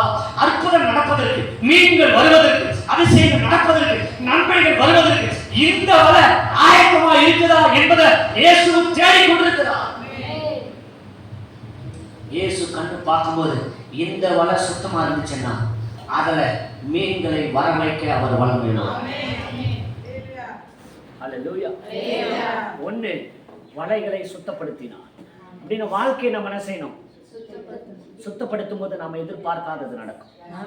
ஒண்ணு. 2வது, அடுத்த வசனம் வாசிங்கம்மா. அப்பொழுது அந்த படகுகளில் ஒன்றில் ஏறினார், அது சீமோனுடைய படகா இருந்தது. அதே கரை போதுமானதம்மா. அந்த படகுகளில ஒன்றிலே ஏறினார், அது சீமோனுடையதா. அப்படியானால் பேதுரு இயேசுவுக்கு தன் படையில இடத்தை கொடுத்தான். அல்லேலூயா. பேதுரு இயேசுவுக்கு தன் படகுல என்ன செஞ்சான்? இடம் கொடுத்தான். கேட்டுப்பாரு, இயேசு உன் போட்ல ஏறி நான் ஜனங்களுக்கு போதகம் பண்ணிட்டு பாப்பா. நான் நினைக்கிறேன், நானா இருந்திருந்தா, இப்போ பேதுரு இடத்துல நானா இருந்தா அன்னைக்கு கடலுக்கு போய் நிறைய மீன் வந்துருந்துச்சுன்னு அந்த சந்தோஷத்துல கூட என்ன செஞ்சிருப்பேன்? என்ன செஞ்சிருப்பேன்? ஏன் உங்க வீட்டுல கூட்டம் வைக்கலாமா? நான் வைக்க மாஸ்டர். காரணம் என்னது? தொழில் பயங்கரமா நடந்திருக்கு. தொழில் பயங்கரமா சொல்லுங்க நடந்திருக்கு. அந்த ஹாப்பினஸ், அந்த சந்தோஷத்துல, அந்த குதூகலத்துல கூட்டமா வைங்க, 2 நாள் கூட வைங்க. புரியுது நான் சொல்றது? இப்போ அதே வீட்டுல 1 மாசமா தொழில் இல்லை. சிஸ்டர், உங்க வீட்டுல சாயங்காலம் கூட்டம் வைக்கலாமா? வாங்க பாஸ்டர். நானே காபி போட தொட்டி இல்லாமல் உட்காந்துருக்கேன். கூட்டை வைக்கலாமா, அது வைக்கலாமா, இது போங்க பாரு. அல்லேலூயா. பிராக்டிக்கலா யோசிச்சு பாருங்க. பேதுருவுக்கு அன்னைக்கு தொழிலுக்கு போய் பயங்கர நிறைய மீன் கிடைச்சிருந்துச்சுன்னா சந்தோஷத்துல பேதுரு படகை கொடுத்துருக்கலாம். ஆனா எந்த நிலைமையில கொடுக்கலாம் சொல்லுங்க? ஒண்ணுமே இல்லை. ஹலோ ஹலோ, இயேசுக்கு நம்ம வாழ்க்கையில எப்படி இடம் கொடுக்கிறோம் என்பதை இயேசு பார்க்கிறார். இல்ல என் வாழ்க்கையில ஒண்ணுமே இல்லைன்னாலும், எதுவுமே நடக்கலைன்னாலும், வெறுமையா இருந்தாலும் அவர் வாராருன்னா எப்பவும் என் வாழ்க்கையில இயேசுக்கு இடம் இருக்கு. அவர் கேட்கிறாருன்னா எப்பவும் என் வாழ்க்கையில இயேசுக்கு இடம் இருக்கு. இப்போ எனக்கு ஒரு பியூட்டி உங்களுக்கு நான் சொல்றேன், கவனிங்க. பேதுருவுக்கு அவன் படகினால ஏதாவது பிரயோஜனம் கிடைச்சா சொல்லுங்களேன்? ஒண்ணுமே. ஏன்னா பிரயாசப்பட்டா ஒண்ணுமே. அப்படின்னா தான் படகு தனக்கு தான் எந்த உதவியும் செய்யல. இந்த படகை இயேசுவுக்கு கொடுத்தான்னா கவனிங்க. இப்ப இயேசு அந்த போட்டில் ஏறினாரா, போதகம் பண்ணினாரா? நீங்க கொஞ்சம் யோசித்து பாருங்க. இந்த போதகத்தை கேட்ட ஒரு 10 பேராவது ரட்சிக்கப்பட்டு இருப்பான். கண்டிப்பா ரட்சி. எங்க மனுஷங்களாக நாங்களே எங்க பிரசங்கத்தை கேட்டு 4 பேர் போடப்பட்டு இயேசுக்குள்ள வருவான்னா, இயேசுவே பிரசங்கத்தை பண்ணும்போது அந்த பிரசங்கத்தை கேட்ட எத்தனை பேர் சுகமாக இருப்பாங்கல்ல, பரலோகத்துக்கு சொந்தக்காரர்களா மாறி இருப்பாங்கல்ல. அப்படின்னா இங்க பாயிண்ட் என்னன்னா, எனக்கு உதவியா இல்லாத ஒண்ணு இயேசுவுக்கு நான் கொடுக்கும் போது அது அநேகருக்கு ஆசீர்வாதமாய் மாறும். ஒரு ஆமென் சொல்ல மாட்டீங்க, ஒரு அல்லேலூயா சொல்ல மாட்டீங்க. அல்லேலூயா.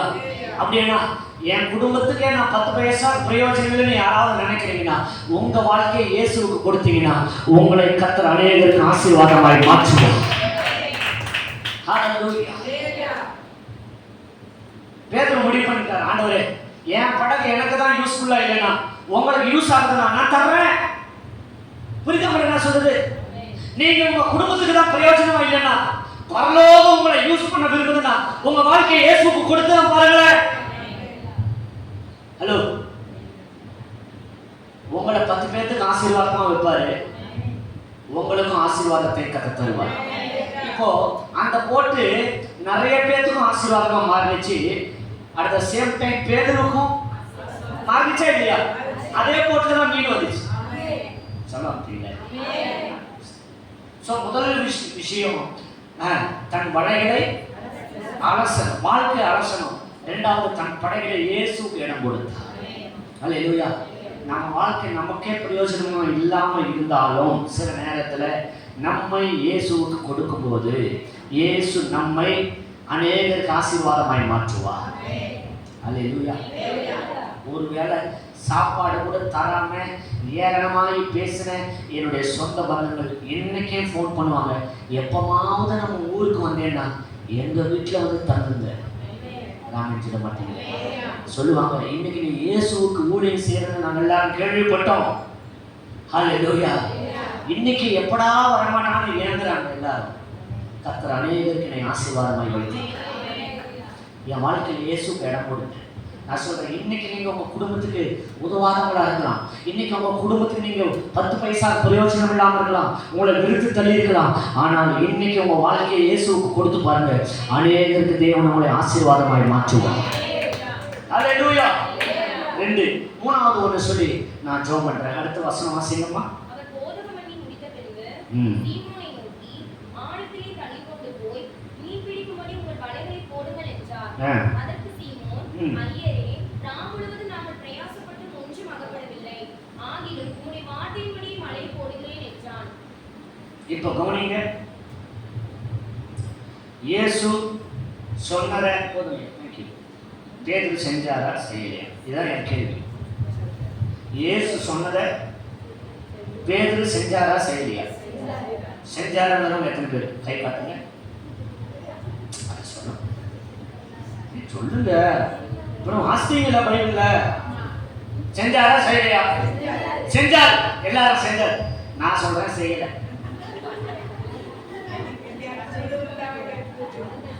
சரி, செய்யலாங்கிறத நான் காட்டி கொடுக்குறேன். திரும்ப அந்த வசனம் வாசிங்கம்மா. சீமோன், ஐயரே, ராம் முழுவதும் நாங்கள் பிரயாசப்பட்டோம். இல்ல அந்த கீழ் வசனம் 5ஆம் வசனமா, போதகம் பண்ணி முடித்த பின்பு சீமோனை நோக்கி ஆழத்திலே தள்ளிக்கொண்டு போய் மீன் பிடிக்கும்படி உங்கள் வலைகளை போடுங்கள் என்றார். சரி. அதற்கு சீமோன், ஐயரே, ராம் முழுவதும் நாங்கள் பிரயாசப்பட்டோம், ஒன்றும் அகப்படவில்லை, ஆகிலும் என்னுடைய வார்த்தையின்படி வலையை போடுகிறேன் என்றார். சரி, இப்ப மல்லிகை செஞ்சாரா செய்யலையா? செஞ்சாரா? சத்தியமா அம்மா சத்தியமா செய்யல. ஏன் செய்யலான்னு சொல்லட்டா? இயேசு சொன்னார் வலைகளை போடுங்கள். பேதுரு செஞ்சது வலையை போட்டான். அப்ப செஞ்சாரா செய்யலையா? இயேசு சொன்னதை சொன்ன மாதிரி செய்யல. இயேசு சொன்னதை சொல்லல, சொன்ன மாதிரியே செய்யல. புரியுதா? இயேசு சொன்னது வலைகளை, புரியுதா உங்களுக்கு? வலைகளை போடுங்கள். பேதுரு செஞ்சது வலையை மட்டும் போட்டான். அப்படின்னா நான் நினைக்கிறேன், பேதுரு கிட்ட ஒரு 5-6 வலை இருந்திருக்கும். இயேசு சொன்னது என்னது? வலைகளை போடணும். என்ன அர்த்தம்? ஏன் 5 இருக்கா? 5 போட்டுரு, அதுதான் அதனுடைய அர்த்தம். ஆனா பேதுரு செஞ்சது ஒத்த வலையை தான் போட்டான். அப்படின்னா இயேசு சொன்னதை முழுமையா செய்யலன்னு. இப்ப சொல்லுங்க, செஞ்சாரா செய்யலையா? செஞ்சாரு.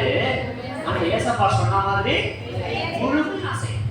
அப்ப அற்புதம், நம்ம எதிர்பார்க்காத அற்புதம் எப்ப நடக்குதுன்னா, நம்ம செய்யறோம், முழுமையா செய்யறதில்லை. ஹலோ, இருக்கீங்களா இங்க? புரியுதா உங்களுக்கு? அப்படின்னா என்ன அர்த்தம்னா, ஆண்டவரே, நான் ராத்திரி முழுதும் பிரயாசப்பட்டேன், ஒன்னும் நடக்கல, இப்பவும் நடக்காது பாருங்க அப்படிங்கிறதுக்காக ஒரு வலையை போட்டான். புரியுதா உங்களுக்கு நான் சொல்றது? ஹலோ, என்ன ஒண்ணு சொல்ல மாட்டேங்குது? நானே 40 வருஷமா கடலுக்கு போன ஆளு. எப்போ மீன் வரும், எப்போ மீன் வராது எனக்கு தெரியாதா? நான் ராத்திரி பூரா மீன் பிடிச்சிட்டு வந்திருக்கேன். ராத்திரில தான் மீன் வரும் வலையில. இப்ப நீங்க பகல்ல போய் பகல்ல போய் வலைய போடு மீன் வரும்னு சொல்றீங்க. வராது, வேணாப்பா, நீங்க சொல்றீங்கிறதுக்காக போடுறேன் ஒரு வலையை. புரியுதா உங்களுக்கு நான் சொல்றது? இப்போ வலை என்ன செஞ்சுட்டு கிளியத்தக்க மீன் வந்துருக்கு. அடாடா, தப்பு பண்ணிட்டேன், பூராக்கி போட்டு இப்படி இருக்க பூராக்கி போட்டு இருப்பேன். புரியுது நம்ம சொல்றது உங்களுக்கு? நம்ம நிறைய பேர் அப்படிதான் இருக்கோம். அவர் சொன்னதை அப்படியே செஞ்சுட்டீங்கன்னா உங்களுக்கு நீங்க எதிர்பார்க்காத அற்புதம் நடக்கும். ஏங்க, தண்ணீர் திராட்சரசமா மாறிச்சா? மாறும்னு எதிர்பார்த்தாங்களா? சொல்ல மாட்டீங்களா? இவங்க என்ன எதிர்பார்த்திருப்பாங்கன்னா, இயேசு கிட்ட வந்து சொன்ன உடனே இயேசு சொல்லியிருப்பாரு, என் பேரை போய் சொல்லுங்க, அங்க எரிகோவுக்கு போங்க, என் பேரை சொல்லுங்க, அவங்க நிறைய திராட்சரசம் கொடுப்பாங்க, டப்புன்னு வாங்கிட்டு வந்து பேசிங்க பரிமாறன்னு சொல்லி சொல்லுவாரு. இல்லைன்னா அவரு சட்டமன்ற உயிரோடு எழுப்புறவர் இல்ல, அவர் பயங்கரமான அதிசயமான தேவன் இல்ல, ஏதாவது ஒரு ஜீம்பூம்பா பண்ணி திராட்சரசத்தை நெஞ்சிருவார், வர வச்சுருவாருன்னு கூட நினைச்சிருக்கலாம். ஆனா எப்படி அது வந்துச்சா? இயேசு என்ன செஞ்சாரு? தண்ணீரை ஊற்றுங்கள் என்றார். சொன்னாரா? அதுக்கு முன்னாடி மரியாதை சொல்லுவாங்க, அவர் உங்களுக்கு என்ன சொல்லுகிறாரோ அவர் சொன்னதை செஞ்சா போதும். வலைகளை போட்டுடணும், தண்ணியை ஊத்திடணும், கோலை நீட்டிடணும். செங்கடல் பிளக்கலையா? திராட்சரசம் கிடைக்கலையா? மீன் வருதா வரலையா? லாசரு வெளியே வருவானா வரமாட்டானா? அதெல்லாம் நம்மளுக்கு வேண்டாம். கல்ல புரட்டிடுறேன், தண்ணியை ஊத்திடுறேன், வலையில போட்டுறேன். மோசே, உன் கோலை சமுத்திரத்துக்கு நேரம் நீட்டிடுறேன். ஹலோ, அவர் சொன்னதை செஞ்சா போதும், அற்புதம் தானா நடக்கும். அப்படின்னு சொல்ல மாட்டீங்க? சொல்ல மாட்டீங்க? ஏங்க, அப்பா நம்மளை ஈஸியானதா செய்ய சொல்றாரு, கஷ்டமானதை அவர் எடுத்துக்கிறார். புரியுதா உங்களுக்கு? ஒன்னால இங்க பாயிண்ட் என்னன்னா, உங்களால முடிஞ்சதை நீங்க செய்யுங்க, உங்களால முடியாததை அவர் செய்வார். நான் திரும்ப சொல்றேன், அதை தான் நான் முன்னாடியே சொன்னேன். சில முக்கியமான வார்த்தைகள் வரும்போது நீங்களாக கையெழுத்து கத்தனை செய்யணும். இப்ப திரும்ப நான் உங்களை சொல்றேன், உங்களால முடிஞ்சதை நீங்க செய்ய, உங்களால முடியாததை அவர் செய்வார். இப்போ திராட்சரசத்தை வர வைக்க நம்மளால முடியுமா? முடியாது. தண்ணி ஊத்த முடியுமா? சொல்லுங்க. 2 குடம் தண்ணி எடுத்து ஊத்த முடியுமா? ரொம்ப ஈஸி. ஹல்லேலூயா. சமுத்திரத்துக்கு நேரா மோசே உன் கோலை ஓங்கு சொன்னாரா மோசே கிட்ட? வீட்டுல போய் வாசித்து பாருங்க. சொல்லுங்க எல்லாரும், கை நீட்டுங்க. ஈஸியா தான் இருக்கு, ரொம்ப ஈஸி இல்லை. இன்னைக்கு சாயங்காலம் இல்லை நாளை காலைல போய் தேசபுரம் கடற்கரை போய் எல்லாரும் கை நீட்டுங்க. ஹல்லேலூயா. தேசபுரம் கடற்கரை ரெண்டா பிரிஞ்சு. ஹல்லேலூயா. ஆமா, ஈஸியானதெல்லாம் நம்மளுக்கு சொல்றாரு. ஹல்லேலூயா. நம்மளுக்கு எது முடியுமோ அதான் சொல்லுவார். இன்னும் ஒண்ணு சொல்ல மாட்டேங்கிறீங்க. நம்மளுக்கு எது முடியுமோ முடியாததாவது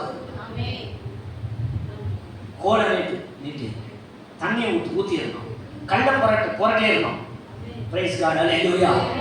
அப்படின்னா பாயிண்ட் என்னன்னா, அவர் சொன்னதை சொன்ன மாதிரியே செஞ்சோம்னா நம்ம எதிர்பார்க்காத காரியங்கள் நடக்கும். ஹல்லேலூயா. இவ்வளவு நேரம் நம்ம பேசிக்கிட்டோம். நம்ம எதிர்பார்க்காத பயங்கரமான காரியங்கள் நடக்கணும்னா நம்ம செய்ய வேண்டியது 3 காரியம். முதல்ல வலையை அரசணும். அப்படின்னா நம்ம வாழ்க்கையை நாம் என்ன செய்யணும்? சரி செய்யணும், சுத்திகரித்துக் கொள்ளணும். இன்னும் என்கிட்ட என்ன குறை இருக்கு, இன்னும் என்கிட்ட எது சரியில்லை, என் வாழ்க்கையை இன்னும் எது சரி செய்யணும், இன்னும் எது கழுவணும், நம்மை நாமே கழுவிக்கொள்ளணும், நம்மை நாமே அலசிக்கொள்ளணும், நம்மை நாமே சுத்திகரித்துக் கொள்ளணும். 2வது, இயேசுக்கு என் வாழ்க்கையில் இடம் கொடுக்கணும். எந்த காரியத்திலையும் இயேசுக்கு அதில் இடம் இருக்கணும். Praise God. ஹல்லேலூயா. 3வது, அவர் சொன்னதை செய்யணும், இல்லை சொன்ன மாதிரியே செய்யணும். ஹல்லேலூயா. எனக்கு நம்ம நிறைய பேர் அவர் சொன்னதை செய்யறோம், இல்லைன்னு சொல்ல மாட்டேன். ஆனா அவர் சொன்னதை சொன்ன மாதிரி செய்யறது இல்லை, அதான் விஷயம். ஹல்லேலூயா. அவர் சொன்னதை சொன்ன மாதிரியே செஞ்சோன்னு அற்புதம் நடக்கும். தங்களை மூடுவோமா? ஐயா வாங்க. தேங்க்யூ அப்பா, தேங்க்யூ அப்பா. ஸ்தோத்திரம், ஸ்தோத்திரம், ஸ்தோத்திரம், ஸ்தோத்திரம். நாம் எதிர்பார்த்திராத பயங்கரமான காரியங்களை கர்த்தர் நமக்கு செய்ய போகிறார். இந்த ஜபத்துக்கு வந்திருக்கிற உங்களோடு கர்த்தர் பேசி இருக்கிறார், நம்மோடு கர்த்தர் பேசி இருக்கிறார். தீர்க்க தரிசனமான வார்த்தையை கர்த்தர் தந்திருக்கிறார். இந்த சபைக்கு, இந்த ஊழியத்துக்கு, இங்கே வந்திருக்கிற ஒவ்வொரு குடும்பங்களுக்கு, இந்த ஆலயத்தில் இருக்கிற ஒவ்வொரு குடும்பங்களுக்கு தேவன் எதிர்பார்த்திராத பயங்கரமான காரியங்களை அவர் செய்வேன் என்று வாக்கு பண்ணியிருக்கிறார். ஸ்தோத்திரம் ஆண்டவரே, ஸ்தோத்திரம். கரங்களை தட்டி கர்த்தருக்கு மகிமை உண்டாகும்படி எல்லாம் ஸ்தோத்திரம்.